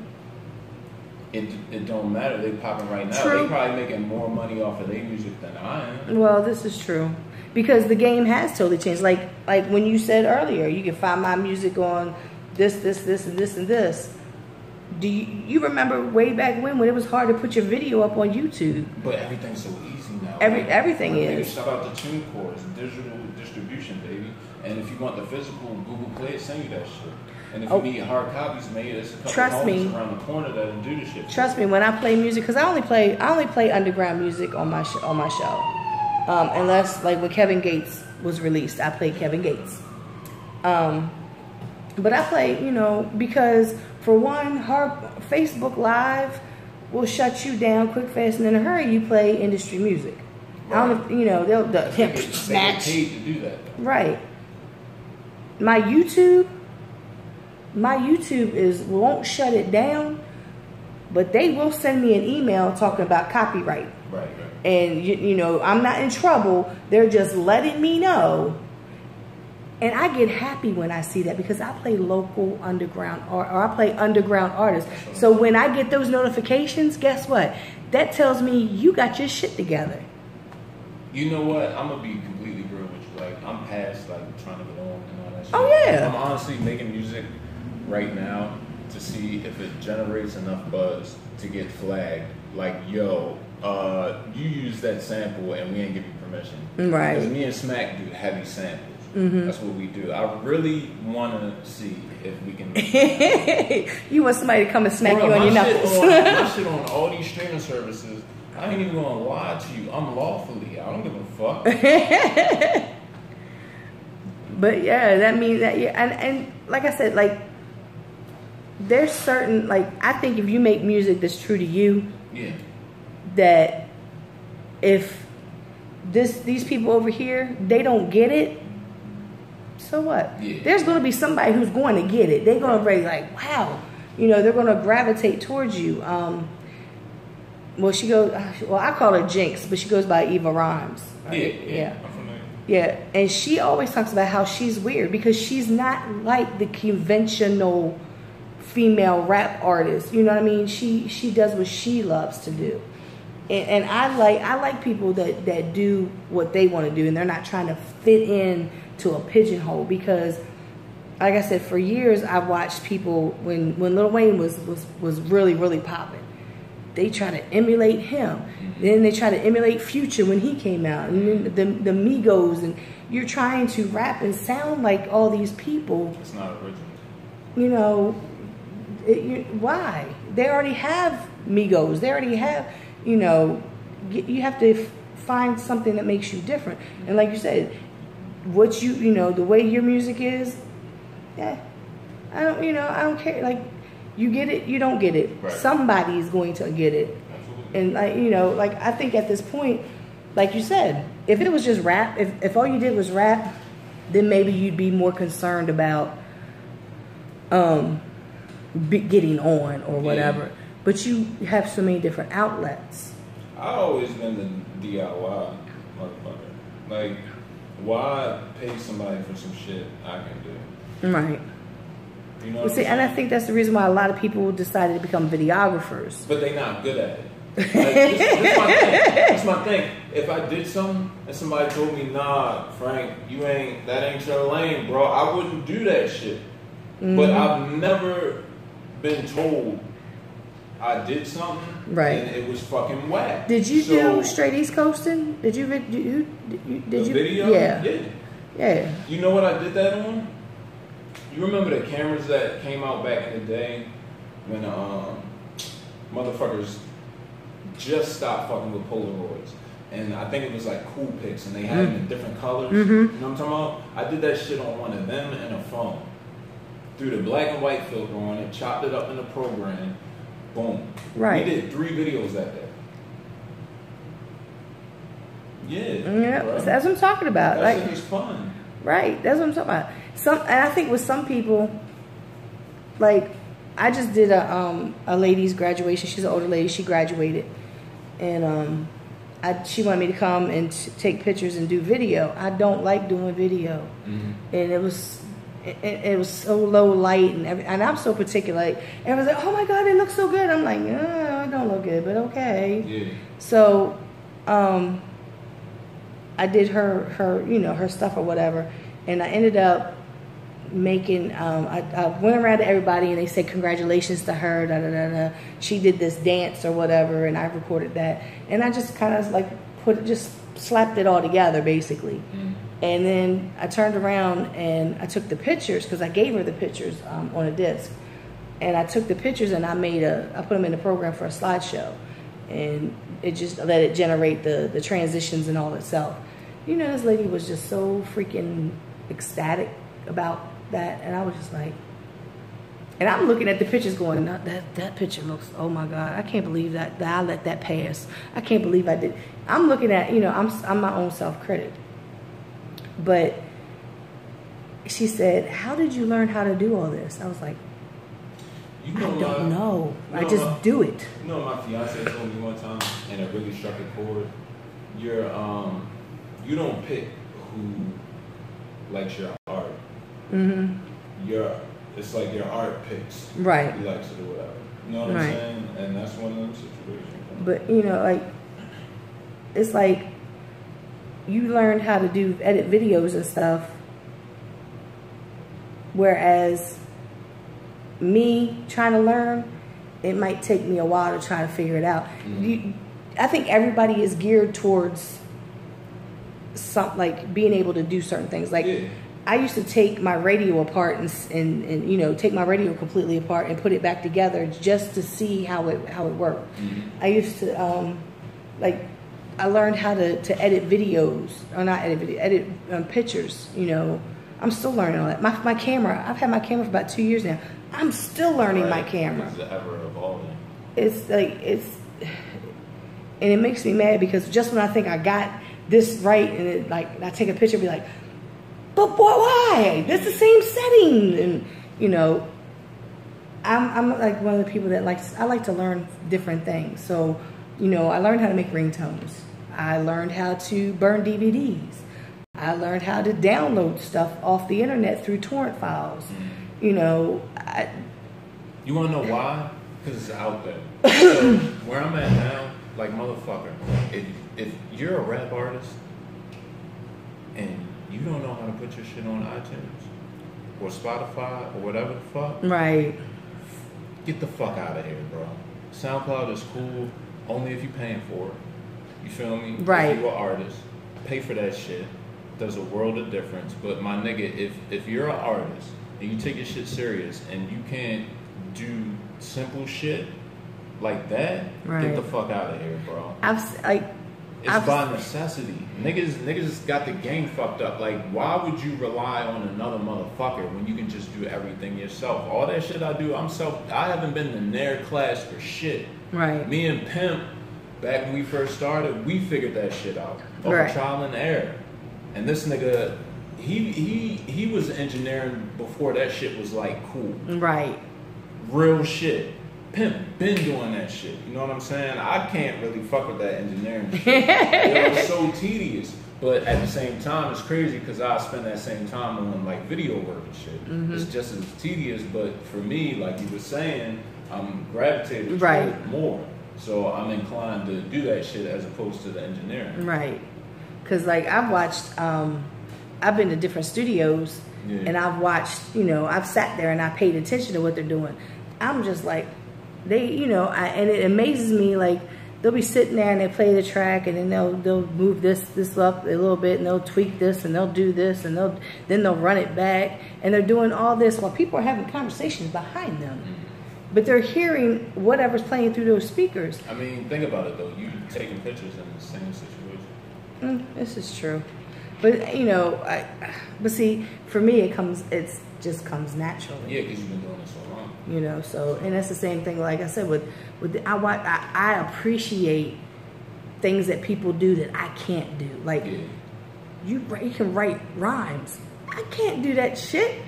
I do it accidentally when I'm writing something, but I can't write to a beat. Because let me tell you, an artist has sent me this track that was unfinished.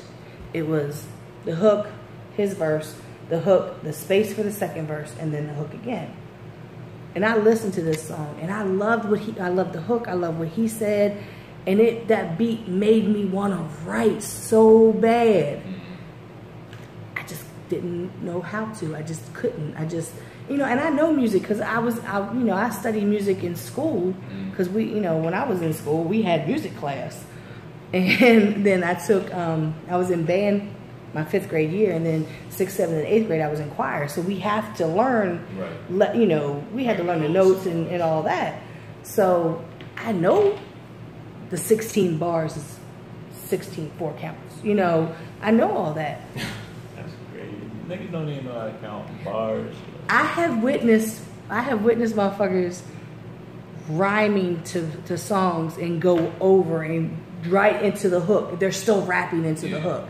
And I'm just like, I've been at producer battles, and we were at the Crown Awards one year, and the producers were all on stage, and there were some other people on stage. Only was on stage. I was sitting on the stage over here, and the beat's playing, and I'm just like, okay, when the fuck is it going to drop? And I'm just listening. I think I was there. And the guy was like, oh, he turned it off. He was like, ah. So then, like, I was sitting there. I was like, okay. So I'm sitting there, and I'm going, it should have dropped right there. Only was like, see, even Lisa knows it should have dropped right the fuck there. You know, so I'm in tune with music. But I can't make a beat, even though Mistress Beats thinks I can. I can't write a rhyme. I can't write rhymes, even though Street Scott thinks I have an EP in my head. But I can't do those things, and I appreciate those who can. Like editing a video, I could probably do it if I sat there and got frustrated and looked and read and everything else. Would it be good? Probably not the first time. But if it was something that I wanted to do, see, that's something that you want to do because you're doing it. Right. You know what I mean? So that's why I say, like, when you talk about the music, like, you don't care. No, you know, I didn't say that. No, like if I get on, I get on, but I'm not banking on that. No, I'm not pursuing to get on. Right. I want to establish my own brands and, you know, do what I want to do. And if you like it, you like it, and maybe I can generate some revenue. You know? I just don't think necessarily that will be the thing that takes me over the hill. I really think it'll be this next clothing line I got and this video production shit. Right. I really do, because the ideas we got cooking up are fucking serious. And for me to get offered to do a documentary for Info Lines, that shit is big for me. Right. They have fucking, as small as it might sound to the next nigga, they got fucking 60,000 subscribers on their YouTube channel. Right. You know about YouTube channel subscribers. Right. That shit is kind of serious. Right. So when they offered it to me, I'm looking at their channel like, all right, this ain't nothing but New York shit and like industry insider, like, you know what I'm saying? Right. I don't know if my shit is like for your channel. This is what I want to do, and these are the things I want to bring to the table. And he was like, you know what, homie, I'm fucking with that. I'll let you do what you want to do. We're going to run this trial. It's a 50-50 venture, you know what I'm saying? Right. And after that, we'll take it from there. But I got some really good ideas in the pipe, and I'm going to make that shit work.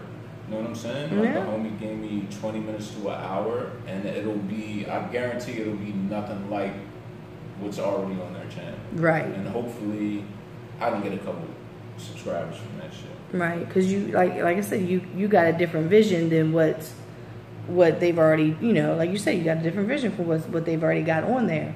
You know, like I got a phone call today about a Sweet 16 birthday party in October. And as she's talking to me, and I'm just like, yo, I'm not on that level of doing all the stuff that she's talking about. And she was like, well, even if you can't do these things or whatever, you know, I really want you to meet this lady, and she's an event planner, and I think that you would, you know, be beneficial with like working with her as far as her events. That way, you know, even if you're not the main photographer, you could take pictures of the setup, the breakdown, all this stuff. So I'm getting ready to get into something that it's totally different than what I've started out with. Mm-hmm. And that's kind of cool with me, because that means I'm going to get paid. Right. Progression. Right. You know what I'm saying? That's what it's all about. If you're not progressing and reinventing, like, what the fuck are you doing? Yeah. I can't rap about the same shit I was rapping about when I first started. Right. You know, makes sense. And that's just like, you know, I've had these conversations about the new artist. I can't really deal with the Skittles kids. I call them the Skittles kids because they look like a bag of damn Skittles. Yeah, that's kind of offensive. I know, but still, that's what they remind me of. All the colors with the grills and the hair, the tattoos all over their face, and I actually tried to listen to the music, and I just can't. I can't. Yeah. Whether they're not making sense or I just can't. It doesn't resonate with you. It's okay. Yeah. There's nothing wrong with bumping like Ready to Die. You know what I'm saying? But there are artists out that I wouldn't consider them new, but I know when I go to them, they'll hold me down when they drop new shit. Like right. Freddie Gibbs, Griselda, Action Bronson, people like that. You know what I'm saying? Right. And besides that, I listen to like UK drill music for real. Yeah, I don't even be fucking with this shit because there's no point because I already know. Right. So I've had this conversation where I used to say that stop calling it hip hop, it's not hip hop, blah blah blah. But then I realized that rock and roll is rock and roll. Yeah. But they have so many subgenres of rock and roll. So why can't hip hop? You know, we put gangster rap over here, and you know, that's basically we had hip hop, gangster rap. So we have the mumble rap. We have different genres of rap. So I'm cool with that now. You know, hip hop has to evolve. Hip hop has to evolve. But then when Jay-Z did his music and he shown that he can't rap that corner drug dealer mentality because now he's a billionaire, you know, he's multi-millionaire, billionaire, whatever, with kids, and he's cheated on his wife and all this stuff because he has evolved. People didn't like that album because they were looking for that old Jay-Z. And I told, and when people would say, oh, I don't like it, I said, because he's evolved. You keep talking about, well, rap has to evolve, so do its artists. Exactly. You know, whether you understand what he's saying to you in his rhymes, where he's telling you, hey, you need to get a 401k, you need to invest in some shit, you need to invest in you need to grow up,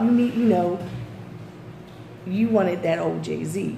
Right. And Jay-Z's like, I can't rap about being on the block because I'm not on the block anymore. Now you see why it would be hard to create for a year when you ain't doing nothing but chilling at home with your kid. Right. I mean, you could have done some lullaby raps. I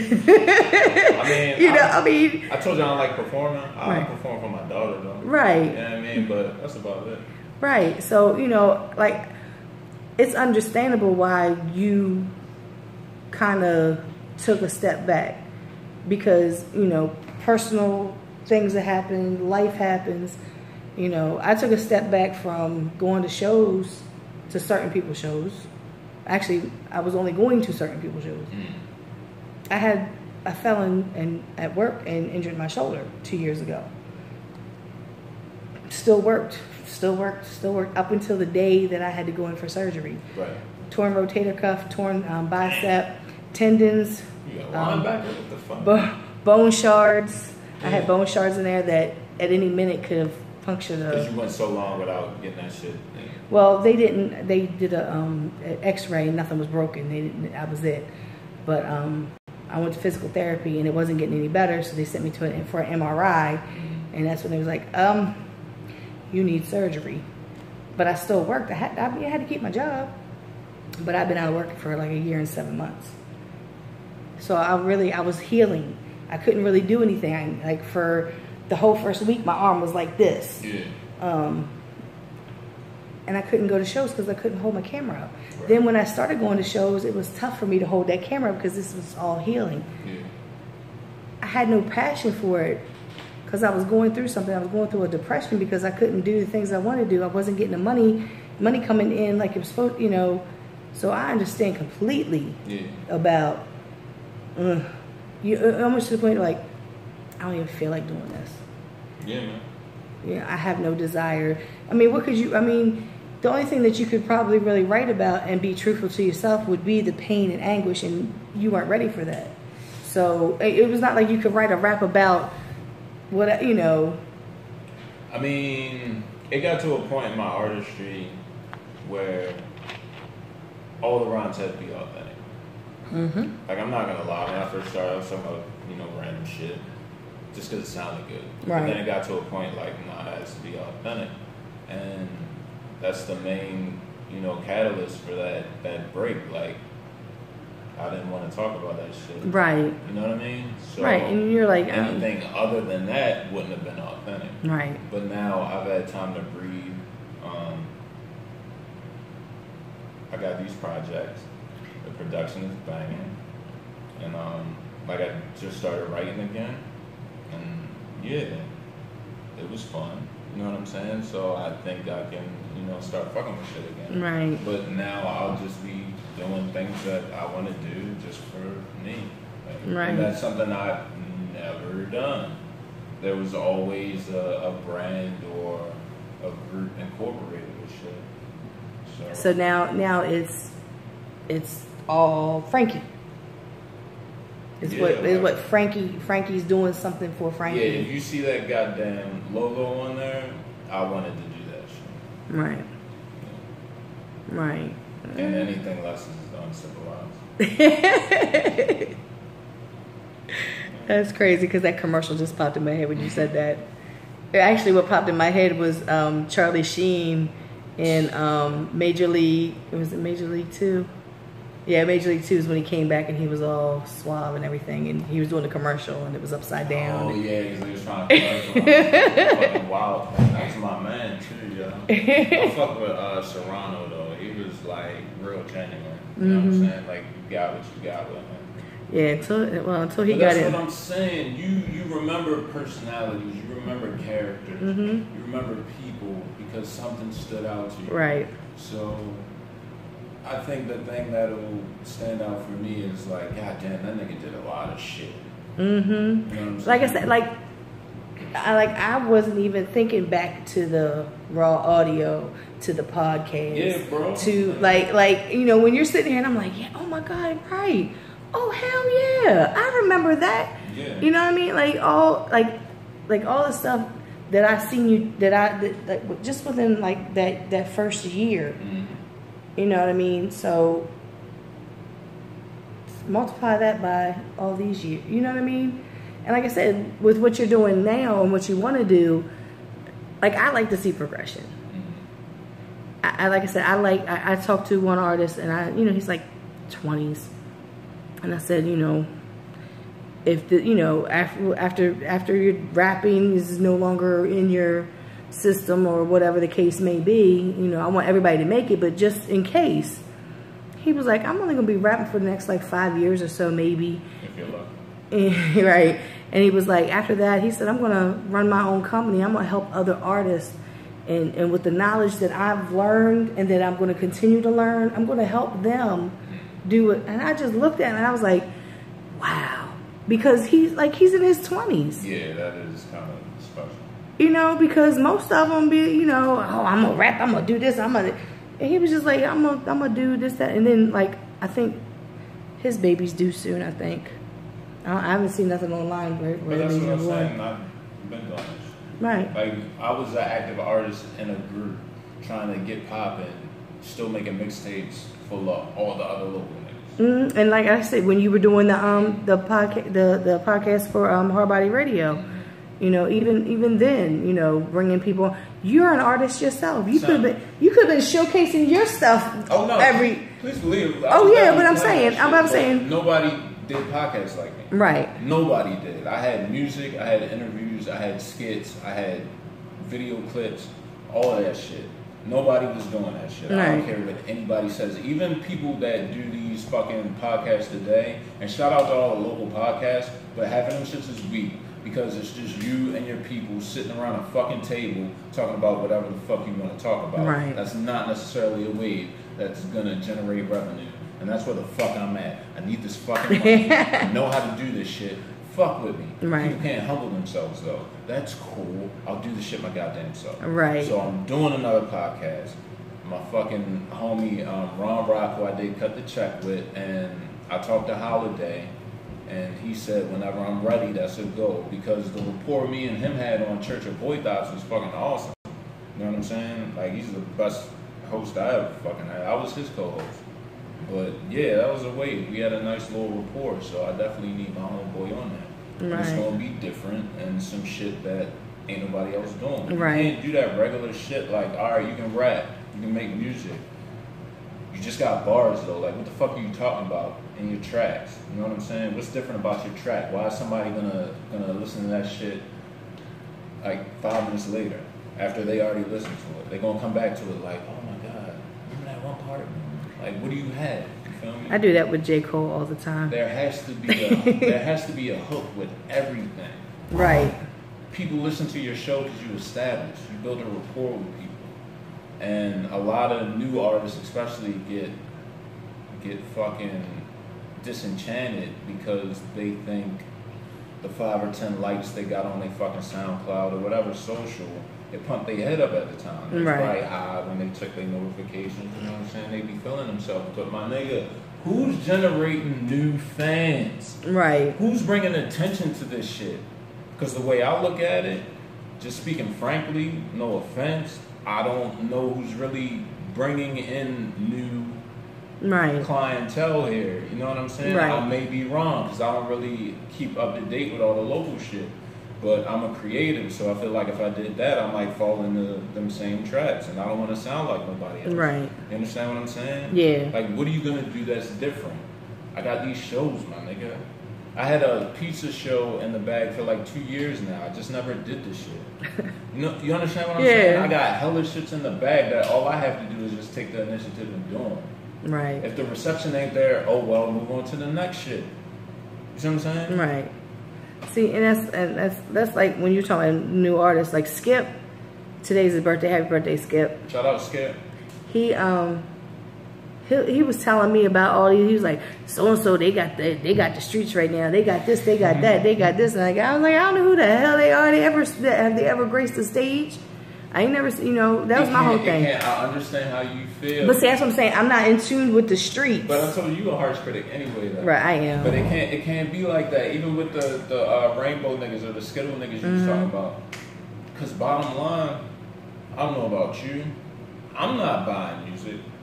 I pay for my services. Yeah. And I download, you know, my peoples, but these young people be buying their shit. I went to a Flatbush Zombie show like a month ago, and that's like my favorite group. And I did the meet and greet and the whole nine. And I'm so dumb.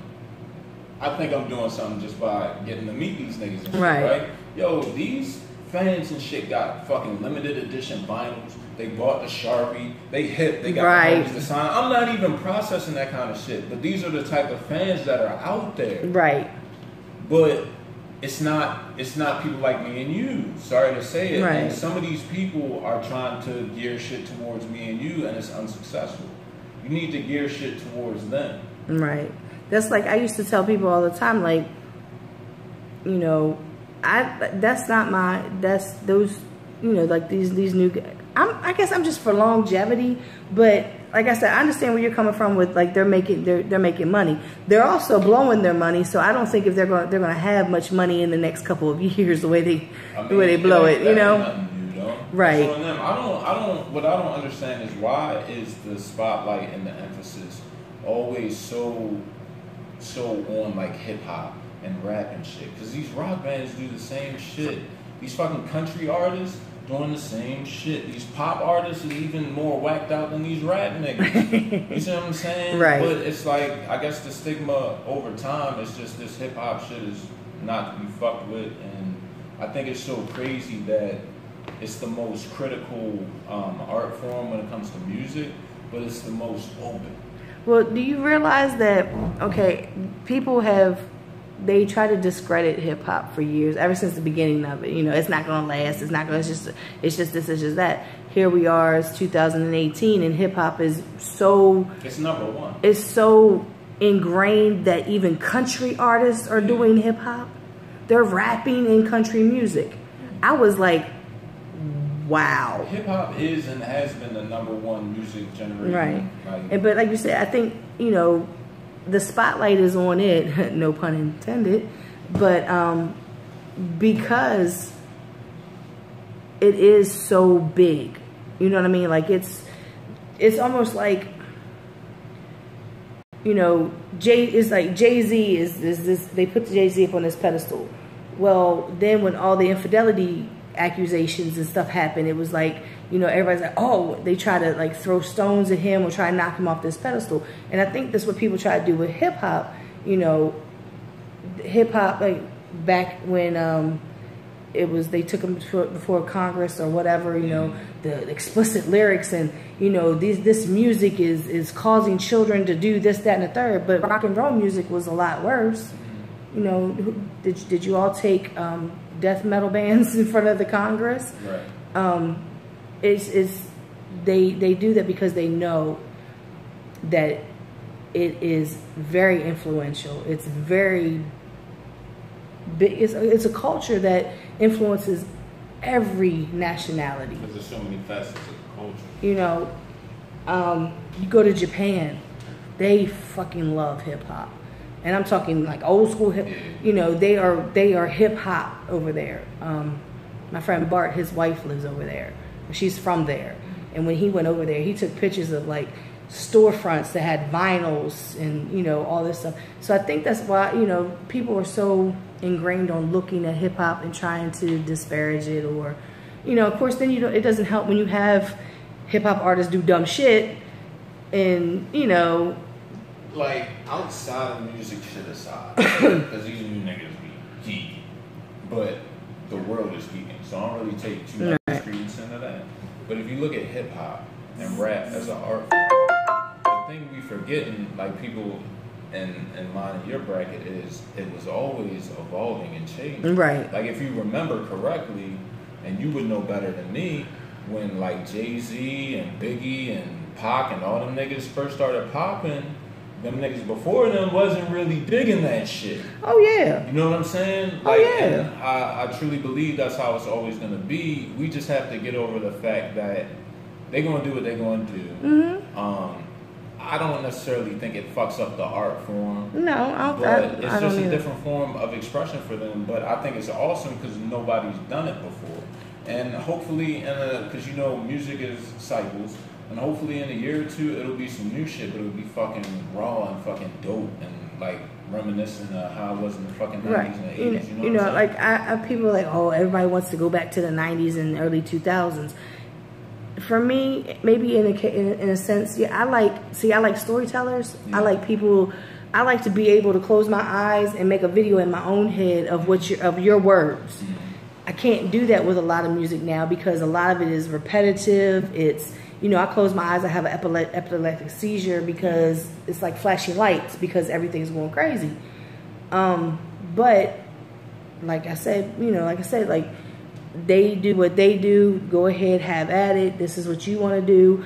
Now, you know, it's going beyond. Like I'm looking at it, and it's almost like the East Coast West Coast thing, but these kids are really like getting killed because they're taking their personas and really like trying to be that, like Tekashi 6ix9ine. Oh, I was in Chicago, but you wasn't here. It was 3 o'clock in the fucking morning. Right. Of course you snuck in and snuck out. But you're taking it. Oh, I can be anywhere. Da da da da. And the boy XXXTentacion just got killed. Right. Over a bag of money that he had in his car. That was petty change. Right. Crazy. So they're taking all this, and it's evolving because I look at Biggie and Pac being shot and killed. It was unnecessary, tragic. And I'm watching these kids, and they're going overboard. Like I said, I think, me personally, I think these are gimmicks. Right. These are, they come up with these little ad-lib things that they say, the little skirt and all this other stuff. That's cool. That's what you want to do. But when real life's going to hit you, your people, your fans are all going to be upset and crying. Your family's going to be upset and crying. Like you said, and I had to go, when you were saying that, I had to go back to like the music that my parents listened to, their parents didn't like. Mm-hmm. The music that I listened to, my parents really didn't vibe with. So, I look at it like that. Like my son plays music, like, what the fuck are you listening to? Like my kids put me on to Kevin Gates. Like it took me a long time because I was like, I don't want to listen to this shit. Right. Mommy, you need to listen to this. He's really talking about some stuff. Because Cashmere doesn't cuss in front of me. She's like, Mommy, he really talking about stuff. So every time I would get in her car, because the rule is, you're in my car, you listen to what I listen to, You know, so I'm hearing Gates. I'm hearing Gates from her fiance, from my son. They're playing it on their phones. Now I'm one of the biggest Gates fans you could ever. You know? I gotta go to the back. All right, well, I'm gonna play another. I'm gonna play Villains We're on not Ice. running long until 8 o'clock. We can run long on this? I don't have to be anywhere until midnight. We the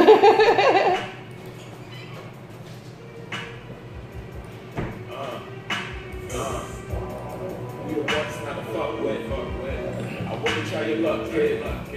We done know this is rough shit. Now we on top of the mountain. Free fly. Flow sick with the beat line. Wondering why the hoes keep lying. Wrinkle shirt, I keep iron. They say chill, but the skinny nigga keep fire. We the ones not to fuck with. I wouldn't try your luck, kid. We done know this is dumb shit. Now we got jams on the main. Rewind. All we do is roll up. Love like a hole in one. That's a pro putt. No game. She don't got no butt. Look silly. I'm chilly like a cold cut. Throw some cash at a hoe. She mad. My niggas just laugh at a hoe. Big bag of smoke. That's me. They smell good in a kush OG. Hot box and a whip for beef. Moves out trying to find for sheep. I grind. I don't get no sleep. You gotta go against my team. Villains.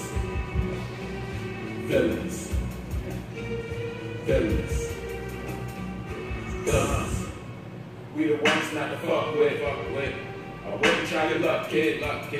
We done all had enough, bitch. Now we on top of the world. Orbit. Bad chicks and they gorgeous. You can look, but you probably can't afford it. Nah. Bad freaks out Morgan. 2,000 that let me record them. We the ones not to fuck with. Try your luck, kid. We ain't never on the bum shit. Now they want sips of the swag. T-time. All we do is go up. And all the bitches want cash. They know nuts. Cocaine. I still don't give no fucks. Fuck dizzy. The blow got a nose rush. Throwing packs at a bitch. She mad. My niggas just laugh at the bitch. Next bitch on coke. That's me. Tripping like I ain't got no feet. My friend been popping nice since Christmas. Sweat dripping, shorty gritting her teeth. I put a thing on the house and I get the ass out cold like I ain't got no beat.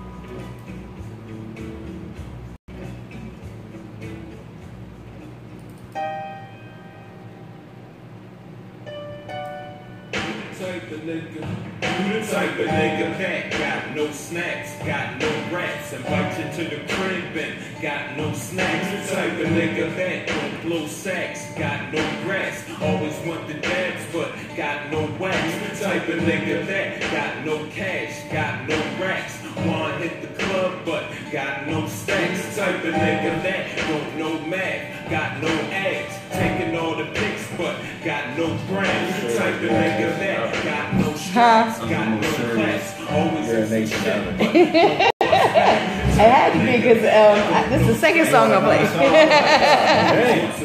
Well, I mean, it's 2 minutes and 41 seconds. So. No ass, got no skags, always trying to fuck, but got no racks. Cover up my tracks with the dirt dude. Young and fall back. I don't wanna hurt. It's about that homie you chill with, never got no money for shit. Always trying to go somewhere. You know what I'm talking about? Yeah, that's probably why I don't have too many people around me no more. One man army with the belt. It's like for me personally, if I ain't got no money, I don't want to go. You big cheese shorty, I'm a fucking. My homegirl be like, "Did I ask you for any money?" I'm like, no. I don't like that. If I ain't got no money, I don't want to go. Right, because I don't be mad as shit, because I really want to drink and...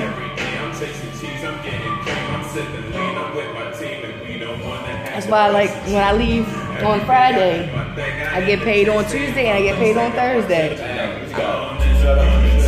Well, I get a disability check every month, and then I get my paycheck. Oh, and then I get paid again on Friday because I get workman's comp check. Of course, that's going to end, but most of that stuff goes in the bank. Always want some hate, but got no tax. Type of nigga that I was wondering when I seen the name on this song. When I begin Like, what the hell is that? Remember MC8? Oh yeah, nigga, trust this shit ain't nobody got slaps on the petrol. I'm feeling blessed, yo. Shout out to myself. One man army with the belt, no help, self-reliant, defiant. You big G, shorty, I'm a fucking giant. Yo, in the spotlight, your girl Lisa, the Baltimore Paparazzi, Hard Body Radio, here with Frankie Grimes, aka the man with 1,000 names. Yeah, shout out to Lisa. We in overtime. Right? Like I said, I was supposed to go wash clothes, but it's too damn hot to wash clothes. I got clothes for work tomorrow. I'm good. If they don't like what I got on, they can make me go home, but it's Sunday. I ain't going nowhere. You know? They got too many rooms to clean on Sunday. Yeah, they need you. But that first one, Villains Are Us, I was listening to it when it was going out, and I'm listening to the beat, and it was like reminding me of something. Like, you want me to tell you what it is? Yeah. You seen From Dusk Till Dawn? No, I haven't, but no, but I know those Tarantino movies. Right. That sample is from the Selma Hayek Snake Scene. Oh, okay. Yeah, because actually I was thinking I was like, okay, it sounds kind of like something that came from like Desperado. Okay. Kind of. So it's the same band. Okay. So Tarantino, when he made those movies, he made them with Robert Rodriguez. Yep. Robert Rodriguez is really cool with this band called Tito and Tarantula. So you remember Desperado? Mm-hmm. You know when he goes in the bar and cheats the bartender? Mm-hmm. The gangsters that was like familiar with the bar, the one with the long hair. Yeah. That's fucking Tito. Wow. Yeah, he's a musician for real. And a couple of the songs in Desperado, they did the music for. So they did this joint for the because I was listening to it, and I was like, I know that. I've heard. It sounds so familiar, but that's why. Yeah, that's why. Like, I'm very familiar with Desperado. That's one of my favorite movies. Yeah. Like that one, like that movie, and that might be my favorite movie. I'm so violent.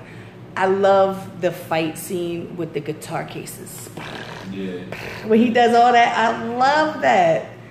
He was like, oh, it's just a mariachi. He's just a mariachi. Yeah. But yeah, I like that's why Mistress Beats thinks that I can make beats, because for one, her and I have this ongoing thing about a cowbell. Mm-hmm. You ever see the Saturday Night Live with Will Ferrell and Christopher Walken, and they were doing they were the band Blue Oyster Cult, and Christopher Walken's like, it needs more cowbell. You gotta look that clip up. And he's like, ding ding. Will Ferrell's got this shirt on, his belly sticking out. It's just hilarious. So we have this ongoing thing about a cowbell.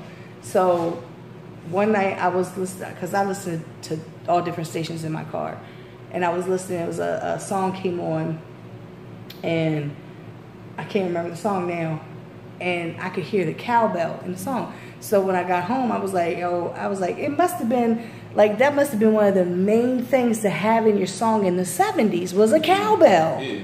She was like, Lisa, if you heard a cowbell in that song, you can make a beat. She said, because you are so in tune with sounds in the beat. But based off of what you told me previously, I think you would be more like a Fat Joe. So Fat Joe is considered a producer on some songs, because he'll be like, I wanted to go like this. Yeah. And somebody will do it for him. That's still producing. Right. So in a sense, yeah. Yeah, definitely. so that guy said, I pick up on things like there's an artist here in Baltimore that everybody just loves. What's his name? Tate Cobain. Yeah, okay. Everybody loves him. Yeah.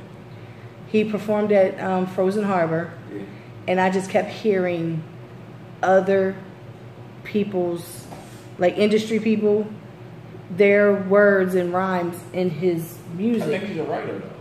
But I was hearing, like, when he would say something, be like, I heard that. That was in... Oh, for real? Yeah, so I don't know if he was paying homage, like he did with Bankrolls, or what. But that kind of, because I pay attention to words so much. I might not know exactly where it came from, but I know I heard it before. Just like J. Cole, his album, what was it? I wouldn't know. I don't listen to J. Well, he does a lot of samples Yeah. when he does beats. So I pick up on those as well. Because niggas don't do that no more. Right. They used to. That was how hip hop, began. So so I pay attention to things, and I might not know exactly where it came from, but I know I've heard that cadence before, or I heard, that beat before, or that part. Like now there's a do you see where Marvin Gaye's family sued Robin Thicke for that Blurred Lines song because they said it was like his Marvin Gaye song. Now they're going after Ed Sheeran for one of his songs. Really? They said it sounds like Let's Get It On. Wow. So I think, I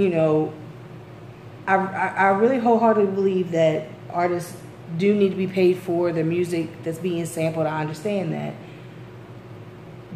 But it wasn't done, Maliciously. Right. I think for one, the reason why like Marvin Gaye's family is going after these artists like that is because Marvin Gaye had maybe a shitty deal and didn't get, the pay like he should have on, the residuals or whatever. I think that might have a lot to do with it as well. I don't know because I'm not there, but that's the story that I've gotten like previous years when, artists were like, You try to go after Eric Sherman? No, I'm sorry. Eric Sherman is like the only nigga that got the blessing. I'm sorry. Right. But yeah, Marvin Gaye's estate is real famous for that shit. That's like Vega Don from Protect Your Neck Records, Woo Management. He just said it last Wednesday because somebody asked about the producers sampling, and he said what you do is you write the record company asking for permission. He said they have 10 days to respond. Yeah. If they don't, you can use it, but don't be surprised when you go to get a royalty check from your spins and there's a minus whatever that goes to Motown or whoever, because but at least you went about it the proper way, is to ask for permission. I mean, I have my publishing through BMI, and to be completely honest with you, the only thing I really go hard and take credit for is the lyrics. Right. You know what I'm saying? Like I was telling you earlier, maybe one day somebody will catch on and be like, hey, that's our shit. The fuck? We need to sue him. And then I'll be on these fucking blogs and shit. Right. And I think and that's another thing about, I'm hoping that these artists, because you were saying about the artists doing things themselves. I'm hoping that somebody has told them about BMI and ASCAP. I'm hoping that they know that they just cannot just go out here. I really have seen these kids like record songs and everything, but they don't have their publishing, they don't have a copy, they don't have none of that stuff. And then they want to do you not realize that if you get all that stuff, it's so easy. And then when somebody like our radio station plays your music, but like I said earlier, like some people just ain't got it in them. Either they want somebody else to do it, or they don't know how to do it themselves. But I always been the type, like, if I ever knew how to do something, or I did some shit, please believe I've shown other people how to do that shit. Right. That's a fact. I'm gonna tell you, I have so many bookmarks because I have Chrome at home. So many bookmarks. And one of them is about copywriting, and one of them is about BMI.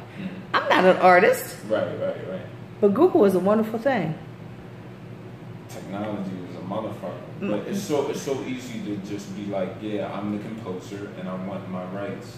It takes maybe like, if you got an album of 10 songs, maybe it takes 10 minutes.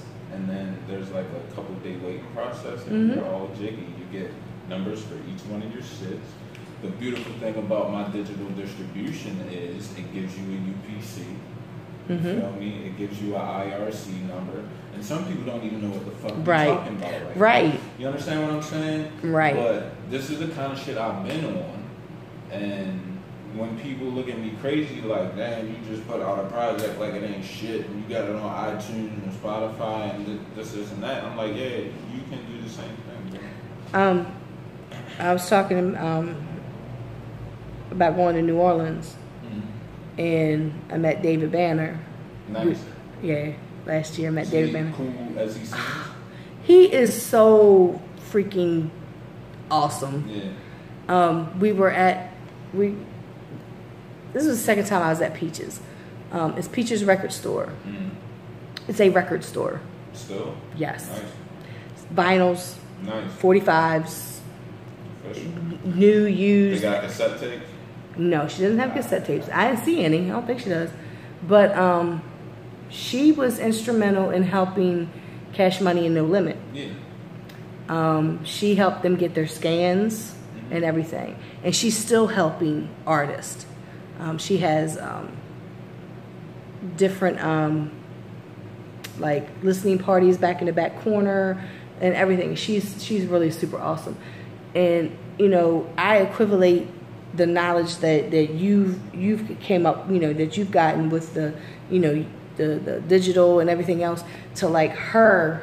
Because like me, if I find out something, I am going to pass it on to somebody who may not understand or may not grasp it. Because like I said before, certain people grasp things faster, quicker than others. You know, I'm not saying that they're stupid. I'm just saying that where I pick up on how to do certain things digitally, somebody else, it might take them a lot longer.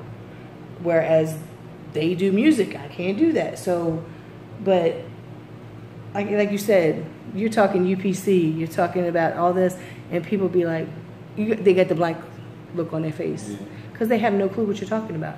A lot of them have no idea, like, about the digital, what's I gonna say? The TuneCore. Right.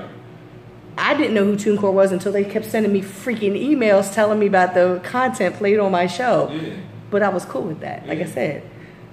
So I had no idea who they were, because like distribution to me was CD Baby. You know, that was the first. I'm here. They price you too high. Right. But you gotta invest. You gotta put money in. If you not putting money in, you's a fool to think anything can come from what you're doing. And that's been my downfall a lot of times. I put like personal money in, and other people don't, or nobody else is. Right. You know what I'm saying? And it get to a point where I don't want to keep doing that shit, and I feel some type of way, and you act accordingly. But yeah, you gotta invest in yourself. Right. That's like with me with photography. I went and I bought background, like this background set, which was 2 lights and the you know, the bars. And but it came official though, so when you do something, it's legit. Right. And I bought a printer, a photo printer, so I could, you know, take pictures and print them out, you know, and all this stuff. I did all that. I invested all that money, but also I was frugal about it too. Yeah. But now I'm getting ready to possibly invest in different things, because now people.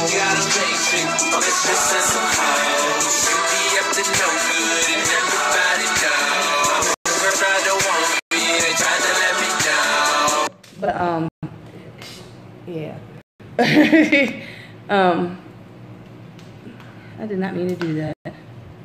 She's trying to call me and she's interfering in my show. It happened. I know. Technical difficulties. Always technical difficulties with me. But yeah, I mean, I understand completely. Like, you know, you have a studio. You guys. But I'm saying, you had to. Did you not have to invest in? I bought an official mic. I bought a MIDI controller to make beats. I purchased software to edit my shit. These are the things you have to do. Right, and that let me tell you, that software is not cheap by any means. Fuck no. And neither is having a, you know, like I just bought a mic so I could go live with my show, not here in the building, because I have the program and have all the everything. They installed everything on my laptop, so I can go like I was up in Pennsylvania at the this is for autism. It was Autism Speaks event. Nice.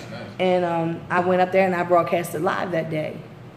And but I had to buy my own mic for my laptop.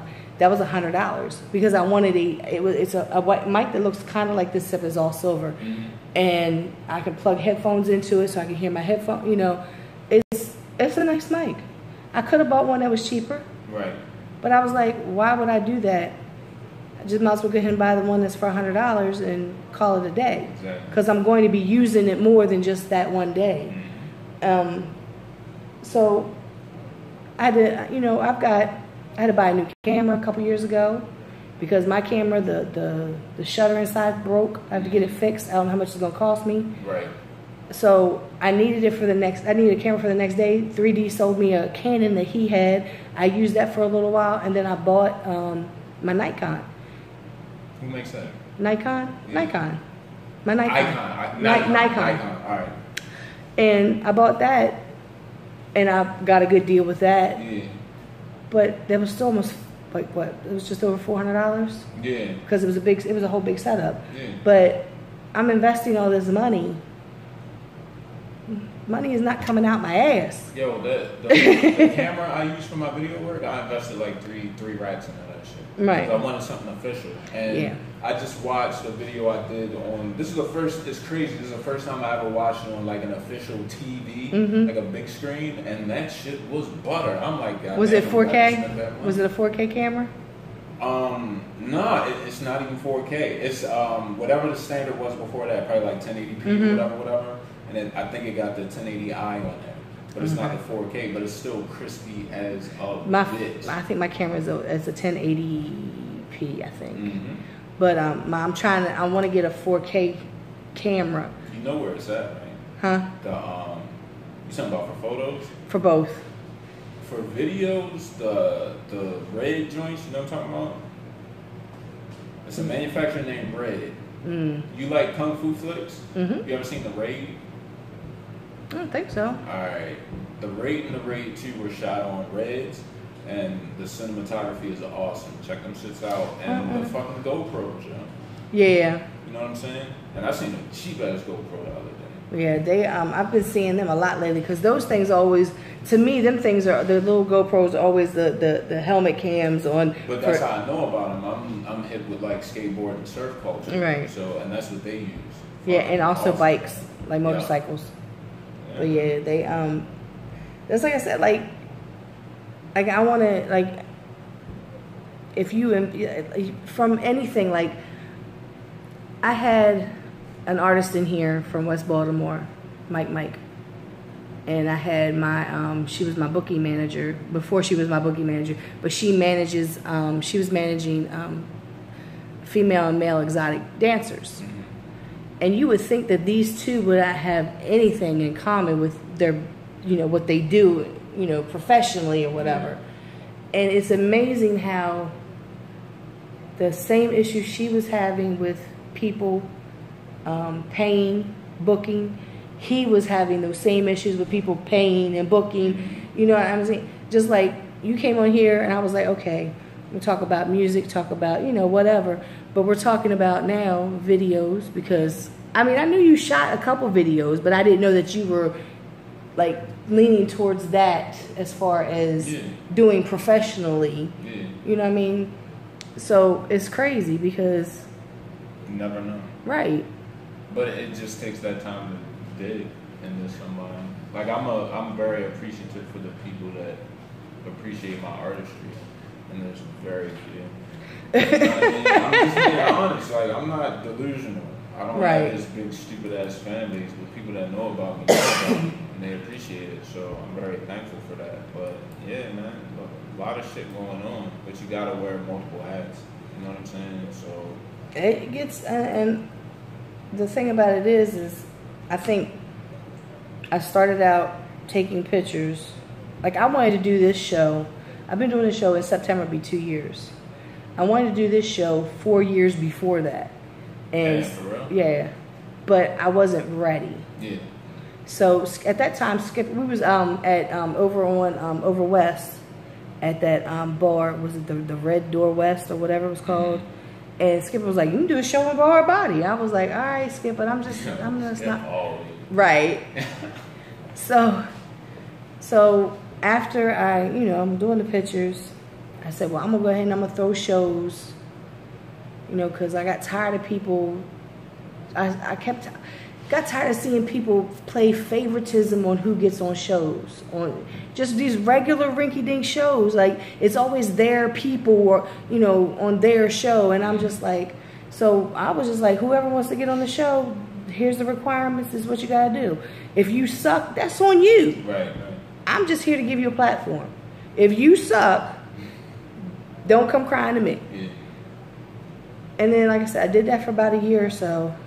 Maybe a little bit over a year, and it was time for me to do something else. Mm-hmm. So that's why I started taking pictures for Blaze the Stage, and then Solomon shut down.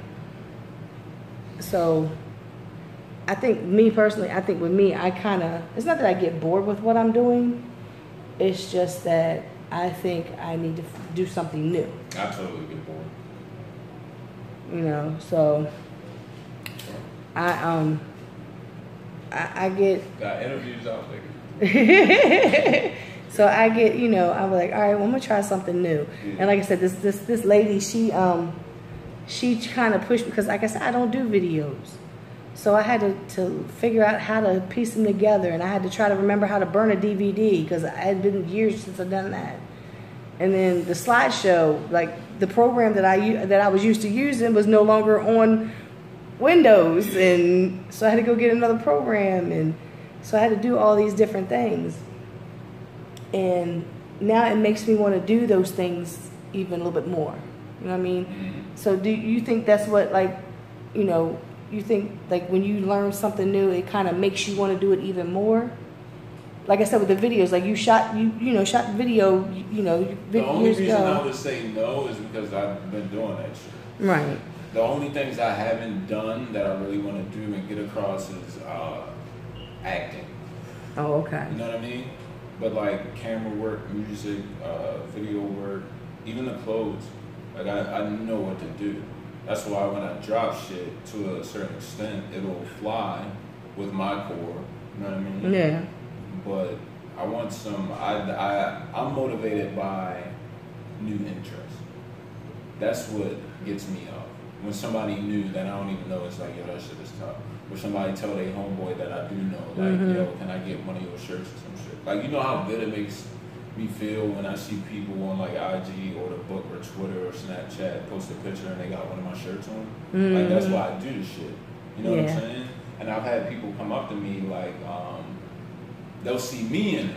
Like, yo, where you get that shit? I'm like, well, this is my shit. Right. And they're like, oh shit, I be seeing like people with this shit, because the LHDY line I did is kind of limited to an extent. So if you see it, like, yeah, they was fucking with the shit. Right. You know what I'm saying? So I appreciate it. That's awesome. And that's what motivates me, just seeing people take a liking to the art. That's why I feel like music isn't the caveat for me, because I don't get the reception that I necessarily want from this shit. You know what I mean? Because I remember those days of you posting up about people not liking the music. And yeah, I was real bitter, yo. Right. I just wanted acknowledgement, because these other people are telling me I'm nice. Why am I not getting that from everybody? Like, why is this shit not popping? Right. But I understand now it was because we were doing everything ourselves, and we weren't feeding a demographic which would have, led into expansion. Right. But that's what about to do. That's what you're trying to gear for now. It's like you said, the knowledge is out there. Mm-hmm. There's shit on Google. Books are still a thing. Who would have thought? You know what I'm saying? So that's funny that you say that, because I was leaving work yesterday, and the girl that trained me to do housekeeping, she actually works the front desk now. So she was talking about she didn't get to sleep until after 12 or something, or no, till 4 o'clock in the morning, because this book she was reading.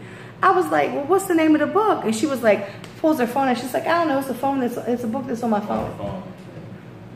I mean, I was like, okay. I'm thinking that she's actually reading a book. Yeah. Because I know, like, when I read the last Harry Potter book, like I could not put that down. I was like, okay, I'm gonna finish this chapter, and I just kept reading and reading and reading. The actual book. Yeah. I love books. I love reading. Like for real. My mom was a teacher, so she had me reading when I was dumb young.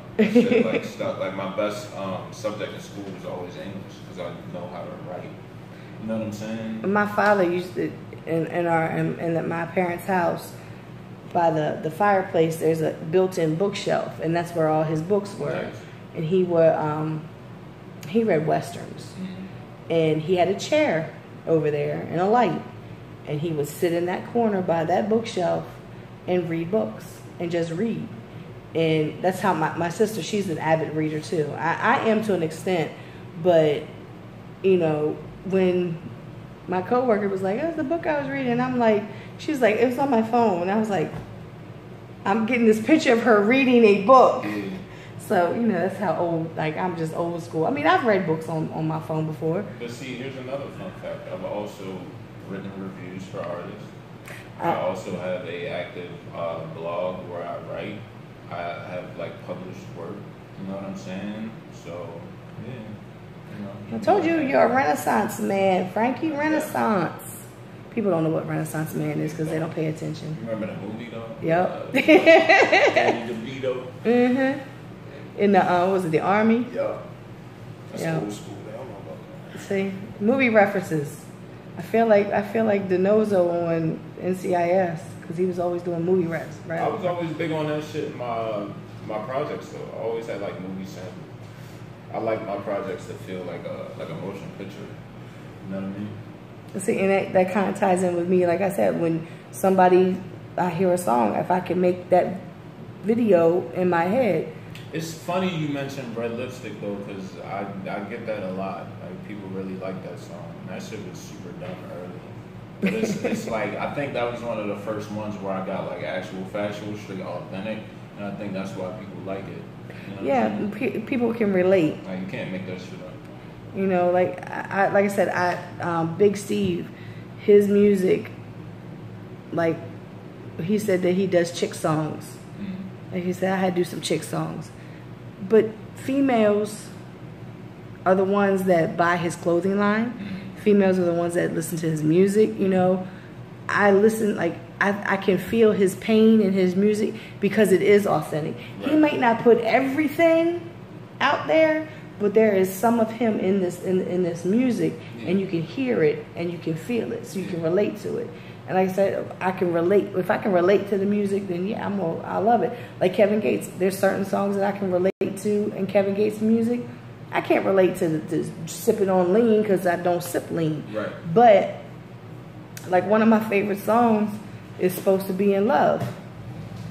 And you know, I'm in the car and somebody's in the car and I play it and they're like, what the hell?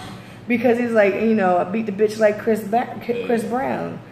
And they were like, what the hell? I was like, well, I mean, I like ratchet music. I like stuff, crazy shit. My favorite all-time song in the whole world will always be AMG, Bitch Better Have My Money. Really? Yes. And that's the most derogatory song about a woman. I think my favorite song is November Rain by Guns N' Roses. Oh, yeah, I like that. Well, I used to be really... That shit is amazing. But that's where my brain be on, like, music. Like, I've never just listened to, like, all rap or all hip-hop. See, and it hurts my soul when I hear people say that they don't listen to different genres. You can't blame them, though. No. If you're not exposed to it, you wouldn't know. True. And you have to be exposed to it and not be judged.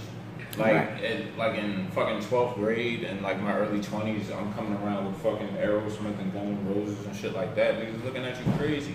Now it's more accepted because popping people incorporate that shit in their music. And if you peep, a lot of these new cats, they want to be rock stars. They consider themselves rock stars, not rappers and shit. So that's a whole wave. But well, that's like when Lil Wayne started with the guitar.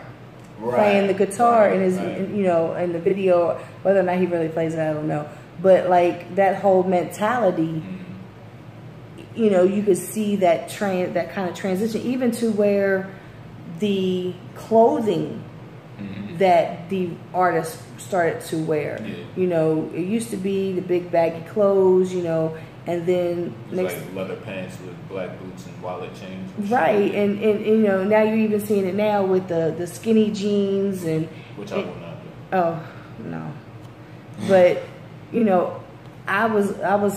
Where you put your phone? Like, where you put your keys at? Well, you know what kills me? What kills me is this: they wear skinny jeans. Yeah, and drop them. And they dropped off their ass. They don't know what that means. And they got a belt on. Yeah, but they don't know what dropping your parents are. They do because it's been all over the internet. They Everybody don't know what it means. I'm just like we know what that shit means. Right. I'm like, pull your pants up. But like I was blessed enough because, you know, my family is white and my father was listening to, like growing up I was listening to 50s, 60s, 70s rock and roll. I was born in the 70s, so I was listening to 50s, 60s, 70s rock and roll. I was listening to bluegrass because we lived in, you know, it was blue. We always remember. Like Mamas and the Papas and shit. Yeah. And they then bumping folk too, like Simon Garfunkel. Mm-hmm. Yep. My father listened to all that. We listened to all. My mother sang like Tammy Wynette.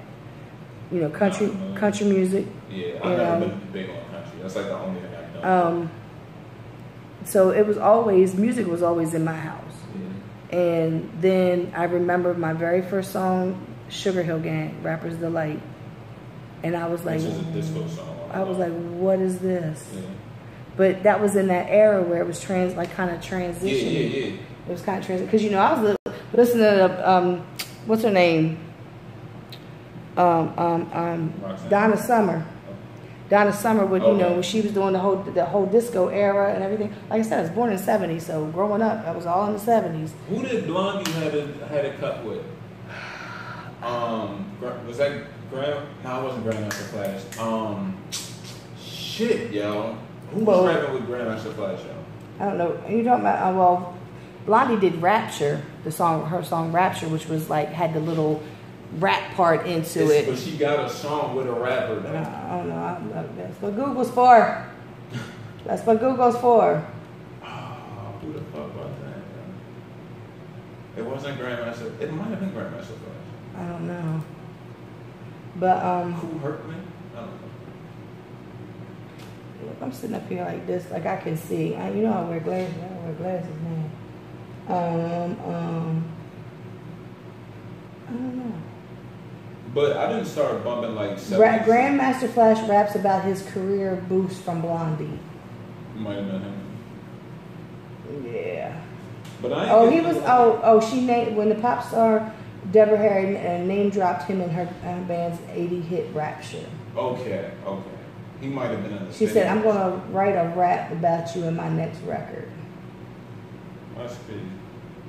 But, you know, like I said, I you know, music to me, like I said before, music is therapy to me. And I think music is life. People say water is life. That's true, but music is life. Yeah, totally. And people, I told the boy from PA. Was it a boy from PA? No, it was a boy from here. He's a producer. And I said that one of my friends has this EP that'll probably never be released. I have the copy of it because I was supposed to do a review on it for my blog. That I don't know. I need to find time to do that shit. But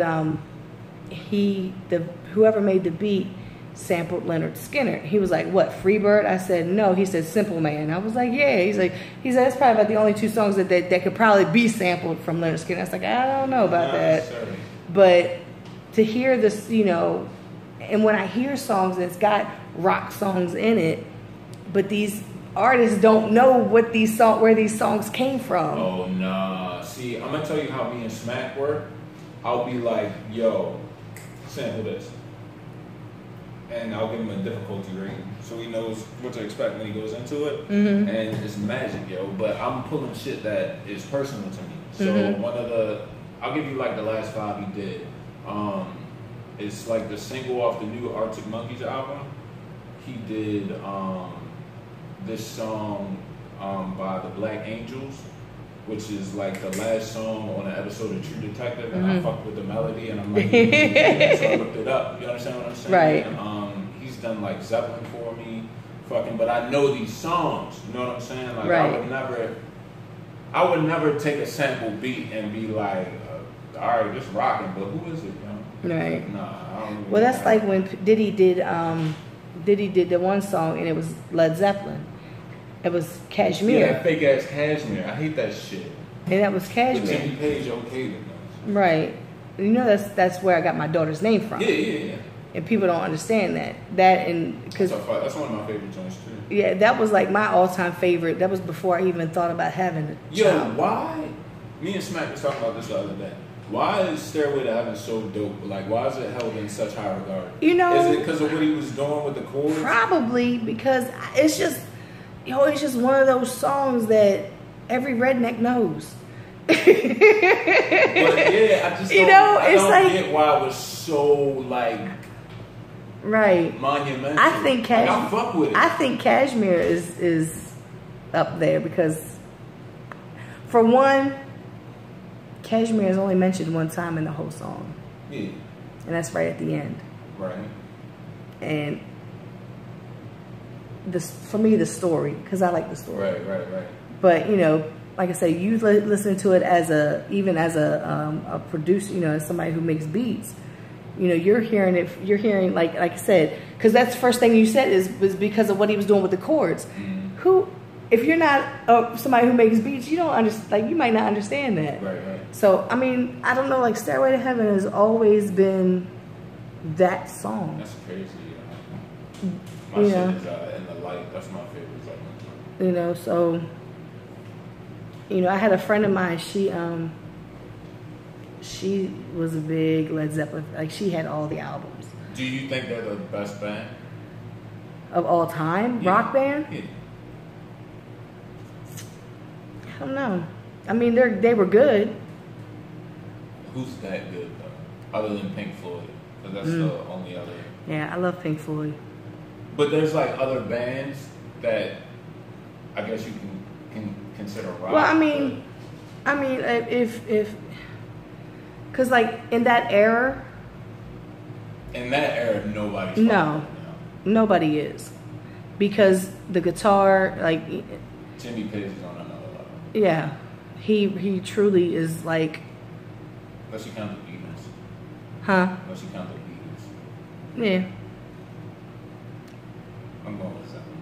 I like Zeppelin, Floyd, Guns N' Roses, Arctic Monkeys, and the Black Keys. Those are like my favorite bands. Yeah. But you know who I think is the best musician I've ever heard? Like, in the end, just musically and artistically, is Jack White. Okay, from the White Stripes. Yeah. He's the fucking illest. Like the shit everybody plays at the football stadium, Seven Nation Army. Before he got on, he was like always wanted to do a James Bond riff. That's his like if he did a James Bond song. That's the riff. And then years later, he did a fucking James Bond theme with Alicia Keys and shit. Oh, he got his wish, didn't he? You know what I'm saying? Right. Like, that's the kind of shit that motivates me.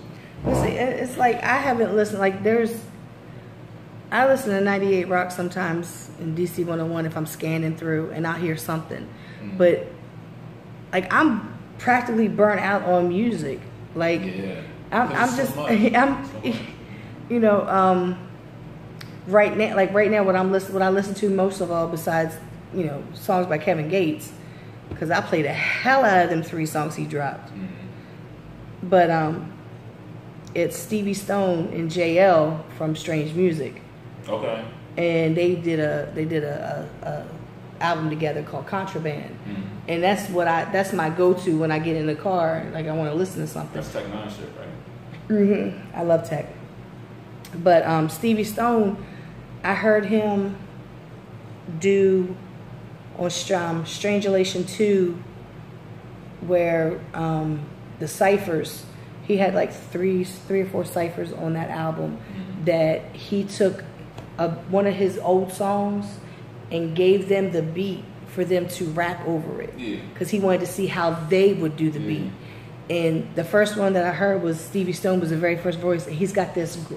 It's something about these raspy, gravelly voice artists that I love. Because like Jada's voice, because K-Mac sounds like Jada, you know, and you never heard of Flatbush Zombies?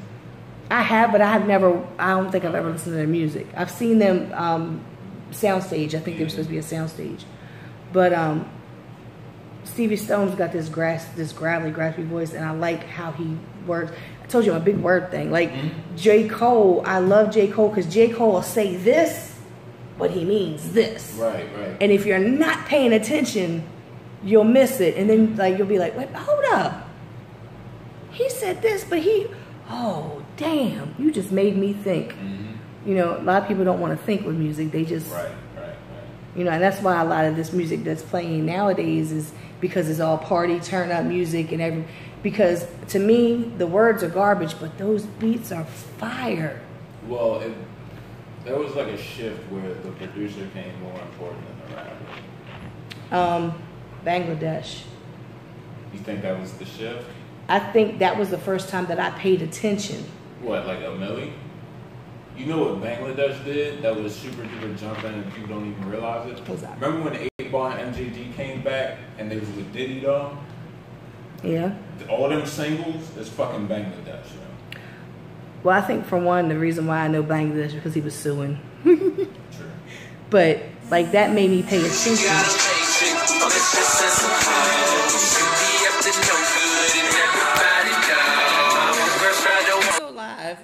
I wouldn't do no stuff like this. Hey, Booby, are you busy? Yeah, I'm on my show. Oh, man. All right.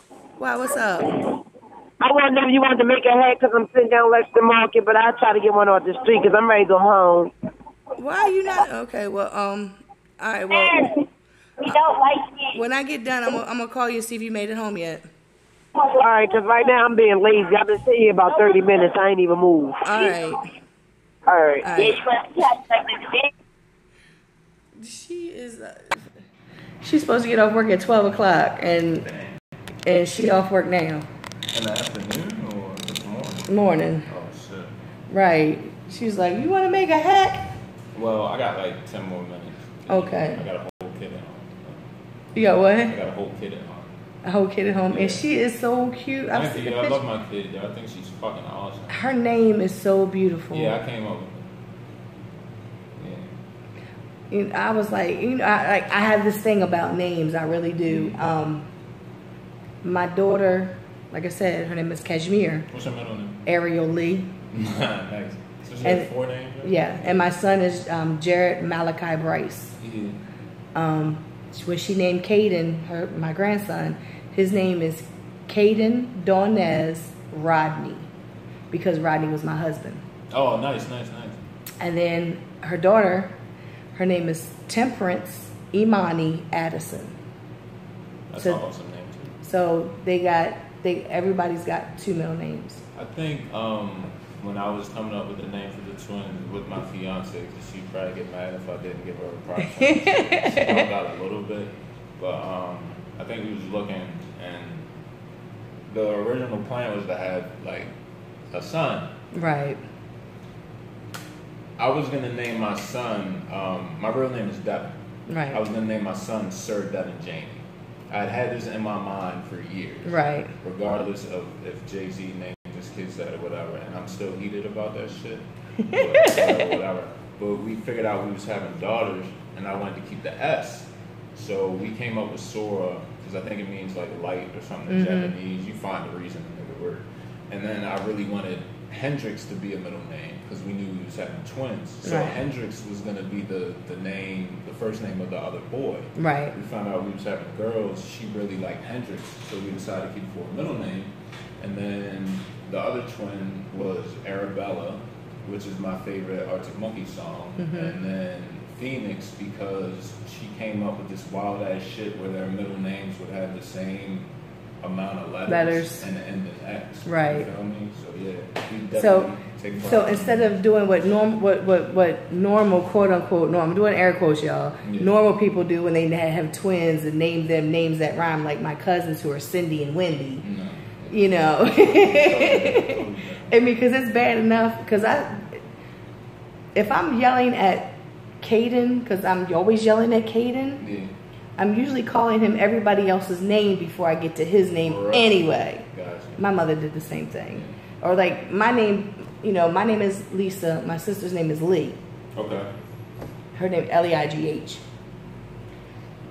And it would be Lisa. I'm like, my name is one word, Lisa. One word. Be like, stop being such a smart ass. I'm just saying, just one word. Right. But my mother, she would call everybody's name before she would get to the right person, even including the dog, because the dog's name was Matthew. So even Matthew would get caught up, and he would look up at her like, what the hell did I do? But, I came up with my kids' names back when I was in like 11th grade. I can tell. And each one has a meaning. It means something to you. Yeah. Like I said, Kashmir is the Led Zeppelin song, Ariel, Little Mermaid. Mm-hmm. And then Lee is my sister's name. And then Jared, it was actually supposed to be, I didn't know at the time, but it was too late because I already had the word. It's actually supposed to be Jareth. Okay. Who is the Goblin King in the Labyrinth. Okay. David Bowie. I hate that fucking movie. I love that movie. It's so weird. And then Malachi, I told my mother, she was like, don't name him that.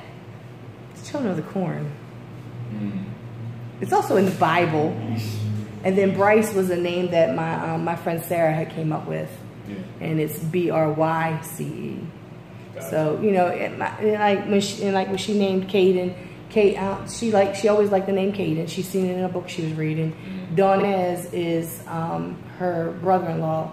That's his name. And nobody thought that he was ever going to have kids. Mm-hmm. So his other brother named their daughter Hayden, because that's his middle name. Yeah, nice. And then she named Caden Donez. He turned around, he had a son. Oh, shit. He's like, I can't even name my son after me if I wanted to. But he named his son Morgan. Mm-hmm. But, and then she put in Rodney because of my husband. Mm-hmm.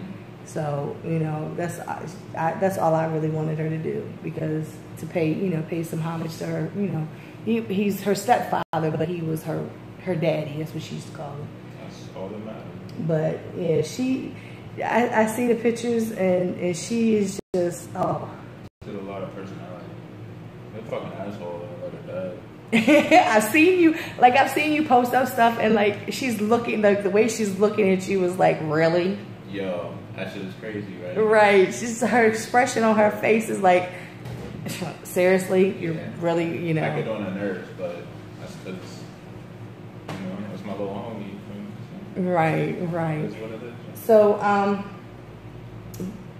we basically talked about what was coming up. What you had coming next. Yeah, fucking July 7th is going to be this Massage Gunfire and Frankie Grimes collaboration joint.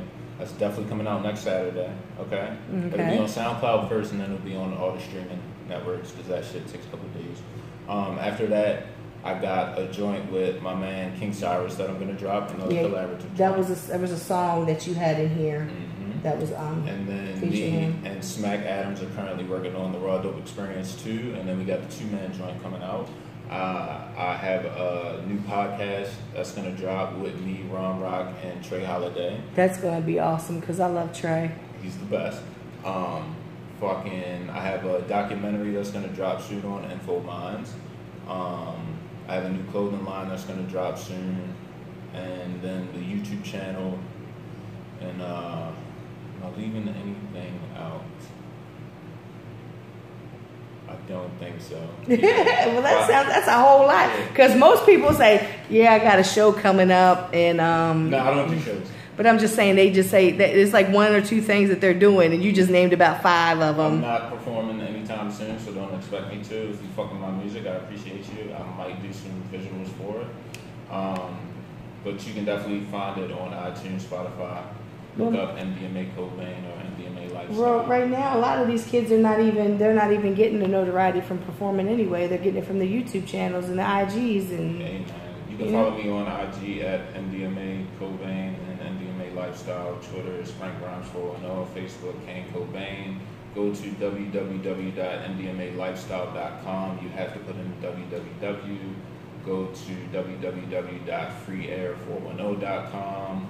go to www.soundcloud.com/MDMA Lifestyle. Go to youtube.com/MDMA Lifestyle. Branding. Yeah, I got those brands. And you can still get LHDY shirts and MDMA Lifestyle shirts. Just holler at me for custom orders. My prices is right. And the new clothing line that comes out will be the official clothing line, and LHDY and MDMA Lifestyle clothes will be under that. Okay. So I'm very DIY, so we're in the process of buying a printing press. And sounds like a plan to me. You can holler at me for video work. That doesn't mean I'll do it for you. If you need beats, holler at me. I can get you in touch with Smack Adams or Ron Rock. Shout out to Bruno and Hayes. I think they are performing sometime really, really soon. I don't know when exactly though. Hayes was tuned in. I don't know if he still is or not. Shout out to Lisa for having me on the show. Shout out to Skipper who gave me my first fucking podcast. Skipper try to give everybody podcasts. Skipper he does his own podcast. Yeah, he's the fucking man on the low.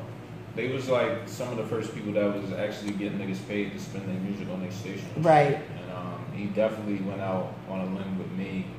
And when we was doing Staff Sundays, it was the most hit podcast on the channel at that time. So definitely shout out to Skipper.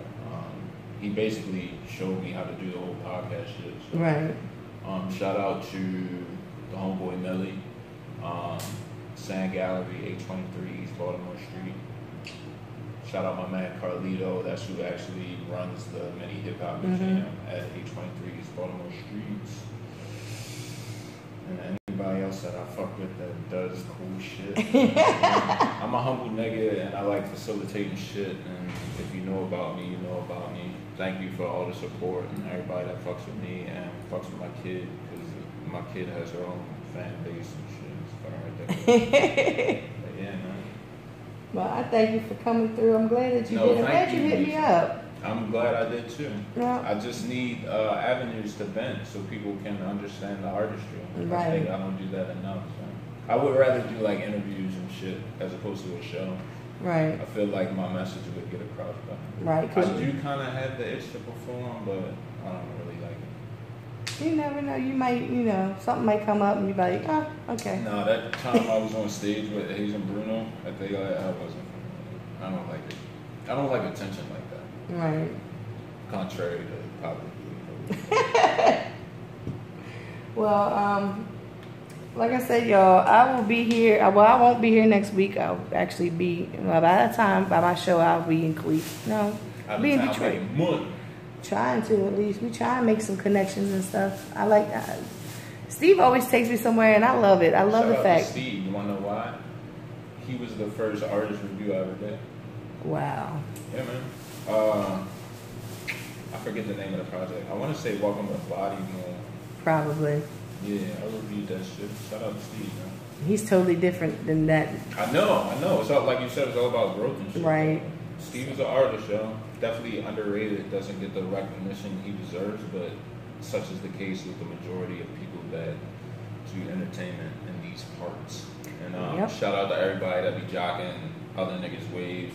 If you're doing a Sip and Paint in 2018, you know who started that shit. If you're doing a podcast, you know who started that shit. Fuck it, yeah. So, like I said, I won't be here. I don't know if I'll be broadcasting or not. Anybody that follows me, you'll find out. What's the next Wednesdays? Next Wednesday. We're Wednesdays every Wednesday at Charm, Baltimore, I believe. Yeah. They're actually expanding to Martinsburg, West Virginia, and up in PA too. Nice. So yeah, if you come, I'll be there. Vega Don is always giving some jewels. Always. They ask for questions from the audience, and him and Corleone. It's like a TED Talk. And they're also working on what did he tell me? They're working on having a How you close this out? I know having a like a little I can't remember what it is. Conventions. Something like that, where people can, you know, he's bringing people in and talk. Networking event. Yes. So, yeah. In the spotlight, Baltimore Paparazzi, Hard Body Radio. Thank you all for tuning in, and I will see you probably next week. Not real sure. Actually, the following week, I will have Frank Lewis on my show. Y'all really want to tune in for that one. So I thank you all. Be safe out there. Close this stuff out.